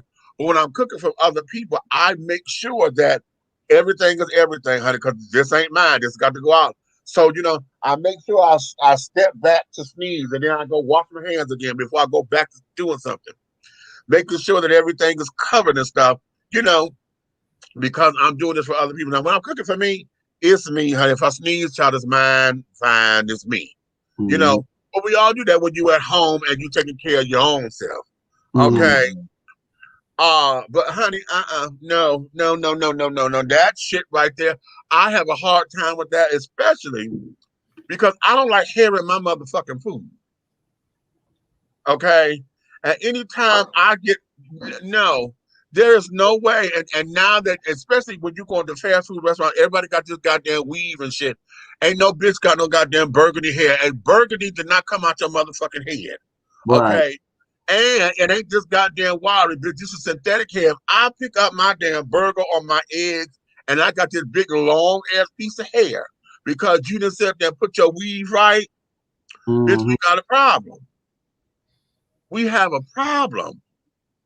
Okay, So, how about fingernails? You sit up there. When did we allow fast food restaurants or restaurants, period, to allow ladies to come up in here with these long ass fingernails? I know you just got your nails done, and bitch, you at work. You dealing with food. I bit into a nail once. I had a fingernail in something. Yeah. It's happened to me. I'm like, bitch, what is this? The fuck is this? And you allow that to come in here like this? I don't like the fact that this sagging pants bullshit, You are a server. I'm not supposed to be seeing your motherfucking underwear at my damn table, motherfucker. What is this? So what would you have done if you dropped some biscuits on the floor and your manager told you that those biscuits are still good, put them back on the rack? What would you have done, all three of you? At that particular point, honey, listen, that there would have been a conversation because, see, for me, I'm the queen of calling corporate. I am the queen of calling corporate because we took a picture of that. That would have went straight to corporate, honey. I don't give a fuck. No, you're not gonna sit down there and talk about something. Oh, it's not right with me. You've been a manager just like me. I fired people for that, Israel, point blank. Exactly. Right there on the spot. Don't care how long you've been with the company. You got to. Because I'm gonna tell you, a lot of people used to say I was gladly right off on all the when paperwork. some trouble was happening, because if I see you doing something outside of doggone was served safe, right? Right. And everybody who's been a manager of a restaurant know you got to be served safe, certified to be in there. So absolutely. If I see you doing something outside of serve safe, a lot of times when I say, ooh, they're not gonna argue with you or yell at you. You know what I'm saying? You know what I'm saying? I'm gonna do it right when you made the mistake. Right? So you need to see what's going on. A lot of people that used to work for me, you know what they used to be worried about. They do something, I see it, address it, but they don't know if they're working for free because I'll clock you out. Right. Okay. How about that? Right, because then there's that. If I see you making, look, you know how you see a person make a mistake and they look at you? Yeah. Now you have that nervous at that point. Yeah. I caught you, bro. I caught you. Okay, so at this point right now, you can go ahead and throw all that away and redo it. Or you can doggone look at me and think I'm down with the BS and or make the decision, oh, he didn't see me, and you go send it out. I'm gonna walk away and I'm gonna clock you out. Then I'm gonna come back and I'm gonna start working in your area until I get caught up to where you at. And then they're gonna be like, oh no, I got it. I said, no, you're not on the clock. Right. So let me ask you a question. Hold on, Israel. To further answer your question, I had it set up with my assistant managers. If something like that transpires and I'm not in the store and you need to call me to come in, let it be known. If I have to walk in that store and take over your position because as general manager, you're supposed to be able to do every position in the store. Right. For you that day, please know that's your last day. How about that? Get my time off to come work for you. Yeah, you gotta go. Right. You're done. Okay, my question to you, since you both are cooks, well, actually all three of you are cooks. What is the half-life of French fries? Meaning, how long can they stay up there before you have to toss them? French fries, no, you have to keep dropping French fries because French fries go dead on it, but after about 6 minutes, 5-6 minutes. Oh, guess what? 15, 20 Restaurants in Maryland, the French fries go anywhere from 15 minutes to an hour. No, and that's what because see, you can taste that. French fries are dead. Now hamburgers, because I worked in a fast food restaurant too. We were told, and we had to set the timer. Burgers and anything that was up in that damn window under those hot lamps, honey, you got 15 minutes from the time that they prepare and up under that light. You got 15 minutes for them to sit. After 15 minutes, they had to be discarded and go into your waste count. Okay. Right. Now, what we did, because I used to work for Hot Now, what we did was whenever we took our lunch or whatever, because we knew what the waste was, we would sit down there and time that waste, baby. And then we would pull it off the waste because you finna count it anyway. Right. But they would not let us take the shit home because of the health reasons. Right. Okay. But we snuck it home anyway because it's waste shit. You don't know. You finna go throw this shit out. Right. So, we got your count or whatever. But that's what that was. But fries, honey, no, you have to know. Fries, they mix old fries with new fries. No, I'm just trying to tell you experiences that I had at fast food restaurants. And people don't understand. when you have worked in the restaurant business and you start to partake of fast food, you know certain things based on your experience. So no, don't try to sell me no recooked fries or Yeah, no cause that's I can't stand that shit. and put in some water on the grill. I know all that. Now I used to have a restaurant along with you met Maurice, right? You met Maurice. I think so, yeah. Okay. Me and Maurice had a restaurant right over there on Six Flags Drive here in Georgia. We were one block, really like 1 or 2 blocks from the front gate where people park and go in Six Flags. And we sat in the parking, the restaurant sat in the parking lot of a hotel where most people stay when they visit to do the weekend with the family at Six Flags. So we had we had a jumping restaurant. We were literally right off the exit. You turn off the exit. Yeah, right there. Left or right, and you turn right in the parking lot. We was the first thing you see getting off. And it was called Cafe 24. Now, this is how I did when it came to timing. I used 36-hour rules and stuff like that, you know what I'm saying, regular service safe stuff. Right. But one thing I did do is like the burgers. I know at lunchtime you're going to sell more burgers than you are at dinner. Right. So I had this thing, you know how I am, Meech. I do everything in threes, and it always works out for me. Right. So I always would lightly brown both sides of a burger. Right. And I made this a juice sauce. This is like a juice sauce, or like kind of like without juice, but like a broth. And I let the burgers, and they sit in there. They're not done. Yeah.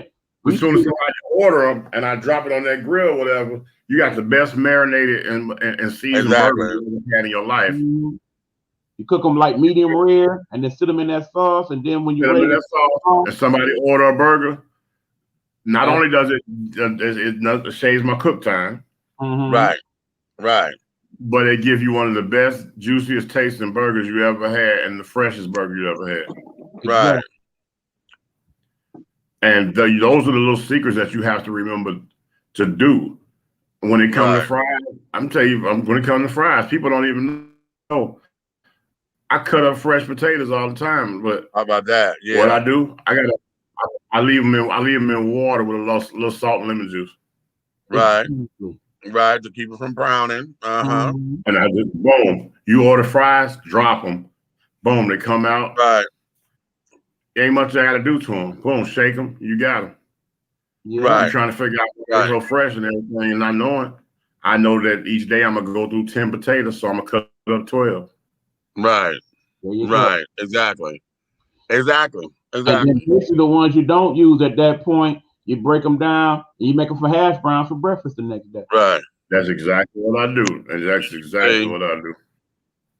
So yes, honey, those are some of, we all got our own little juice and but yeah, customer service, and we as consumers need to start to demand that, and we got to demand it properly, because see, oftentimes we want it from the workers, and the workers is not necessarily the workers' fault. Then when you look at who they got as the shift manager or whatever. Yeah. And like, oh, well, hell, y'all ain't gonna get nothing together, because talking to this bitch is like talking to this goddamn flagpole. The key to that situation was you touching that right there, and I'm sure we all can agree on this. The key to that is corporate stepping up and hiring people like ourselves as consultants. Right.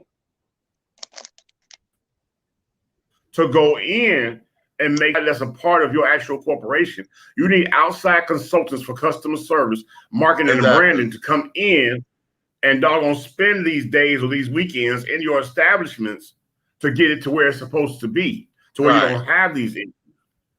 Because they're gonna be more susceptible to who is this Martian landing on my planet telling me everything the right thing to do. Either they're gonna do it or they're gonna buck. You got you got rid of a weak link. Exactly. And I'm gonna tell you something else. Corporate needs to also be willing to pull motherfucking franchises when the franchise don't do right. Yeah. Because I'm let me tell you something. I'm so sick and tired. Meech. Keys Group, go. Listen, you gonna make me cuss. You trying to make me cuss. You trying to make me cuss. Okay, because I'm Keys Group, Levan, motherfucking Hawkins. That move. What I have a problem with, because we have a Burger King right here, right around the corner from me. And what I have a problem with is that y'all know I'm about rebuilding Black Wall Street, but I have a problem when you got Black businesses who done became part of franchises that you can always tell when you got a franchise, because when they start to nickel and dime you for the extra sauce, and every time they charge you for a napkin and things of that, you know that's a goddamn franchise store. Absolutely. Okay, and it's like, okay, here we go. On top of being that, then you got store owners who really don't know nothing about business. They just, if they took a business course, they took a course, or they done took the Burger King school or whatever, Now you trying to run a store, but number one, you're not there to run your own fucking store. You got your brother, your sister, your cousin, or somebody that's running the management and carrying on. And rather than them sitting up there getting this store up and running, you also be trying to make sure that y'all got the right song on the fucking radio station. Y'all dancing and shit behind the counters and things. And then, oh God, y'all know I can't stand tones. I can't stand you on that damn drive-through. How can I help you? What else you want? What else you want? That's it? Okay, you can drive around to the first window. What's my toll? Come around to the first window. Baby, that drives me, I get infuriated with that. Okay, what you want? No, this will infuriates me. You pull up, there's nothing. You're waiting. Nobody has even greeted you and said they'll be with you in a moment. You're sitting at the box and then all of a sudden the box comes on and it's 2 or 3 of them going, boy, you better stop. Right. Oh my God. Oh yeah. Can I take your order? Child. Right. I swear. And when you get up there, they still playing. Right. I see you, cuz, like I said, we're going to take this up on one of my shows, too. It's so many different layers. It's great. They still be playing and playing. And then you sit up there waiting on you. When you pull up to the window, you want your order, you want to pay for your order, you want to be on your way. But one of the guys up there playing was supposed to be cooking your burger. Number one, wait a minute. And how about this one? Because that's why I put out this Burger King. Because Lord knows I can't stand a damn shift change. Okay. Number one, when it's from breakfast to lunch, you already know ahead of time that this damn lunch changed over at 10:30. Absolutely. So at 10 o'clock, you need to start breaking down and start your conversion. Exactly. So somebody can start having a damn burger on to where at 10:30 you go right into it. Okay? This Burger King, they claim that they shift changed. I don't know if it's 3 or 3:30 because I've been up there both times. And I done pulled up to this damn window, okay, to the box. Oh, I'm sorry, we're not taking any orders right now. We in shift change. How you in shift change? And you ain't got nobody on this damn box. Shift change does not happen if you have a damn meeting. You don't have a meeting. That means somebody is supposed to be still running the store while the new employees come in to switch out. Right. And if you can't do it that way, the first shift, listen, the first shift is supposed to be cleaning. The management is supposed to take over the windows and the orders, and the new shift is supposed to come in and start taking over behind everybody. It's supposed to be a circle like that. Right. Hello. The manager should be handing the headphones to the next shift. To the right. The shift shouldn't be handing. The shift should not be handing the headphones to the shift. Management should be handing the headphones to the shift. Because management is salary, honey, so they not hourly. And not to mention hourly workers off the clock. Right. As the shift is changing and the manager hands over said headsets, they supposed to be finishing up whatever ain't done with the rest of the breakfast shift for the lunch shift to handle their proper business. Right. You should not be cleaning up breakfast and starting lunch at the same time. Listen, I'm telling you, I get so sick and tired of that. And so much so to where I done complained about this. I said, honey, there's no way that I done did this on 3 different occasions. I came up here to this damn Burger King and y'all telling me y'all in the middle of shift change and ain't nobody on this window. Y'all can't take an order. How you can't take an order? How is it that you are a burger joint and you done ran out of burgers? That means somebody didn't put their order, their first order in right. There's so many different things we could talk about just based on this alone. We got to talk about this one. So, yeah, we got to take this to a shift because the number one question in fast food is going to be why in the black communities the ice cream machine never worked. You know I had to go there. Let me ask you a question. Let me ask you a serious question. Well, comment first. The thing that strayed me away from fast food restaurants in Baltimore is dirt. Uh-huh. The second thing is the bathrooms. Oh, How many of you have heard if the person got a dirty kitchen, dirty bathroom, don't eat out of it? Right. One of the first things when you're a guest at somebody's house, you have to go, may I use your bathroom? Maybe not because you need to use the bathroom, maybe to wash your hands, but you scoping out the whole entire time is their bathroom clean. That's right. Right. And by the way, you go in that bathroom and you see something crawling, or Lord forbid, jump out at you, yeah, we got to go. Some people will stay at that restaurant and eat. Listen. Please tell me how many times you went into someone's bathroom or kitchen and say, oh, okay, I'm not hungry. Or I need to go now because you really need to use the bathroom, but you don't want to use theirs. How many times have you done that? Right, and that there, you know what? I have been to a girl's house and I didn't make it past the dog on the living room door. Like when we walk in the front, and I look at the couch and I'm looking like this, and I'm like, I said, okay, you know, I'm ready when you are. I'll be outside. I was like, if I don't want to sit down in there. What you just did was took all those 5-star reservations I had because you were so beautiful and bad when I met you out in the street. Okay. You just snatched that stuff all the way down to a walk in the park and a hot dog stand. How about that? Oh, okay. Wow. No, honey, I can't. And see, this is why, like I was saying at the beginning, honey, I got to get my house together because I'm not even organized clutter no more. It's clutter. Okay, because I got too much going on, and you could tell in my space. But the two places that I have to have together on a consistent basis are the kitchen and the bathroom. My mama told me that growing up because everybody want to drink water, everybody got to pee. So with that, if it's not up to snuff, I don't let nobody come over here. Nope. If my kitchen and bathroom are not up to snuff, only people who get through these doors are those who already know me. No, new people don't come over here. You know, new people don't come over here because that's just a rule that I have because hell, I'm over there saying, damn, you know, I can only imagine somebody else. Quote unquote family. No, you don't pop up on me. Right. You know, so no. Which is why we're working on getting this thing together. It's only 700 square feet, but hell, you know, and speaking of, I got to go renew my lease. They're going up $50 on my rent this year, y'all. They wanted to do 109. You heard me? Welcome to the club. Okay.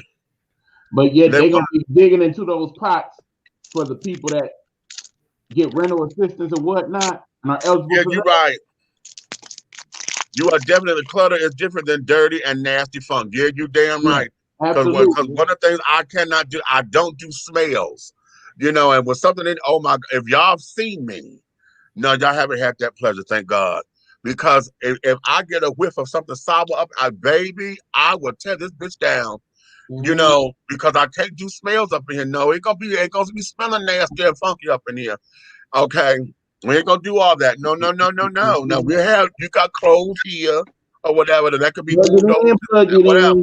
But we ain't gonna do nasty. No, we can't do dirty. Okay, we ain't gonna do dirt. Okay, and this, that, and the other. And here's the thing. When you're looking at somebody's bathroom, if y'all trying to inspect, it's not so much as the toilet, it's the base of the toilet. because a lot of folks don't like to clean the base of the toilet. And that's when you find out where they at, honey. So if I don't do nothing, honey, because you ain't got to look at my shower, because I keep my shower curtain closed. I clean the toilet, make sure the toilet is together, and I keep the sink and stuff together, and I make sure it smells nice up in here. As long as those things are together, we good. Everything else, child, no. No, because I got a lot of creams and potions and lotions and stuff on the damn sink. So okay, y'all see all that. My deodorants and things, y'all see all that. But as long as the sink is clean, you got a nice thing of soap. It's all in this little thing that I cannot stand. God help me. I cannot stand a dirty ass mirror. I hate it when y'all take y'all damn pictures and you got all the goddamn toothpaste stains on the mirror. I can't stand that shit. I can't stand that shit. I can't stand that shit. No. Oh my God, no, honey. No. It's dirty because you had a nerve to post. Please excuse my mirror. No, excuse you. How about you not take that picture? Why didn't you do it right? And you looking at the damn glass. You see it's dirty like everybody else. And you still took the damn picture. Right. I tell guys all the time, when you meet a girl and she's so super bad and beautiful and everything, and she taking a picture and she sent a picture to you, right? Okay. Look around her. Mm-hmm. Right. I never. These girls don't mind taking pictures of the She's taking a picture in the mirror, but you see that her damn mattress is on the floor. Yeah. And all the clothes is around. And all they talked about was, girl, you ain't balling. Look at your doggone house. Yeah, okay. Most people don't know. You can actually clean a mirror with warm water, or you can actually clean a mirror just with a paper towel. You don't have to add vinegar all the time unless you're cleaning it to clean it. But if there's a smear, a paper towel, or warm water, either one. Honey, and that's a trick I learned. And listen, we're going to go old school, honey, for those of y'all who got newspaper or magazines, child. If you don't want no streaks, you get some newspaper, and you, hey, okay, if you ain't got no Windex, a little vinegar, water, and you streak it down, spray it, vinegar, and you wipe down with the goddamn newspaper, honey. It removes streaks and carrying on and get you right together. You understand? Get you right together, honey, and it's so much so to where you thought you spit shined because it'll give you all that. Okay, it will give you all of that. Okay, I'm laughing because I remember my mother had one of those the 10 people setting glass tables. It was a long dining room table. It had the four and it was all glass, and it was about this damn thick, a solid slab of glass that long. And boy, Saturday morning, newspaper. Yeah. Okay. We're all about that age, but it has to be white vinegar. I mean, if you use apple cider vinegar, you can use it to clean it, but it's going to use some streaks. I'm 51, Marla. My birthday was on the 4th, and you know I'm still in my season until April 2nd. From February 28th until April 2nd, that's my birthday season. So yeah, we are fresh 51, honey. Thank you. Yeah. Yes, honey. Okay, listen, we could keep on going, but honey, we are at the 3 hour and 20-minute mark right about now. And yeah, honey, but this got real good. But we had some real good discussion up in here. Absolutely. Oh, that's my aunt's birthday. My auntie is the same birthday. My mama's older sister. February 3rd. Yeah. My world. Oh, so you're a fresh 55. Okay, cool. I wish we could go 3 more hours. Okay. Those are because I can talk about. We talking good stuff. Those are Bigo things, honey. I got to put all that kind of work over there on Bigo, honey. So because Nikki does sit down there, she's trying to get us all over there so we can make this little coin. But I want to see when hers drop on her bank account so she could tell me what the hell is up. Yeah, okay. I got some confirmation on that now, so I'll be those regards. Okay, so yeah, that's what that's gonna be. But let me let you guys go and get back to your prospective lives and carrying on. Tomorrow is we're going back into Monday. Oh, tomorrow is March. Well, it's today now. It's 1:20 in the morning. For those of you who are watching live, if you're watching in the replay, well, honey, okay. This is it's now Monday, March 22nd. Let me do a shout out to my little big sister, honey. My little big sister, honey, Miss Stephanie Mills. Today is her birthday. All Okay, right. she is now 64 years young. And I'm hoping that her schedule gets to the point where she says she's willing to come on the show. So we're looking to see when she's going to be ready to come on and things of that nature. So shout out to that's my sister. That will always be my sister, my sister, my sister. If she don't never come back on, honey, that's always my sister right there. You understand me? Mm-hmm. That's my sister right there. So Yeah, birthday shout yeah. out, honey, to the one Happy and only honey, Miss birthday, baby. Stephanie Dorothea Mills, honey. Yes. Mm-hmm. Shout out to our big brother Stan Mason. You see this part of the show, I already know what you're thinking. Hey. You staying out of this. You wasn't here for this. I don't want no smoke. Thank you very much, Meech, for having me on your show. I'm glad you And when guys I have came my out. show, I want to have you on there. Big Red Fella, of course, Eric Buckner. I'm I coming. want you on my show. I'm coming, baby. Absolutely. Well, You know we'll be okay. there. But listen, honey, you may finish all of your crumpets, my darling, because the tea has been dished. And you've been dishing tea, darlings. Wow! With Big Meech and the big guy ally up there, that's the big red fella. Okay. Nikki was in her absence today, and I'm a little concerned because she has not touched back with me, which means she done probably went to sleep. Yeah, Okay. she was feeling well. Okay. She was on the other I platform. know. Yeah. Her family was here, so I know that wore her out. Yeah. Okay. That wore That's her right. out. And She so probably then, did too much. yeah. She Okay. probably doing too But much. our affiliates Yeah. are here with us, honey. The Bucks are over there. And also my little nephew right there, old Israel, honey, for the Nighthawk Network. Okay. Our people, our voices. Yes, Okay. And things of that nature, honey. So listen, if you love us, tell all of your friends. Okay. And share. If you hate us, tell all of your motherfucking enemies and share. But do know this: one way, shape, style, form, or fashion, honey, everything that we're doing here will move forward. Okay? We got a lot of exciting things coming down the pipeline. Oh, I forgot to do my black product of the day. My black product of the day. I forgot to do it today. So that means I got to double up when we do it again because I got some new books that I want to show you guys. Children's books and things. And I told you about the black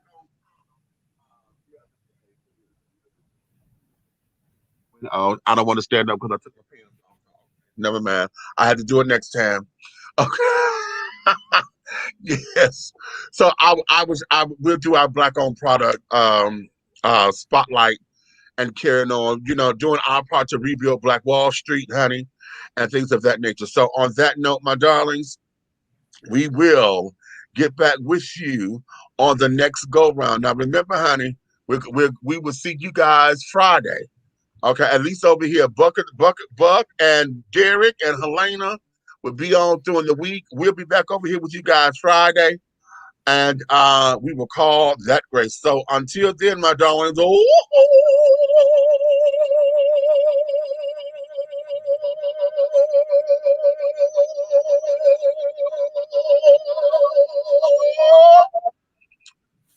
and scene.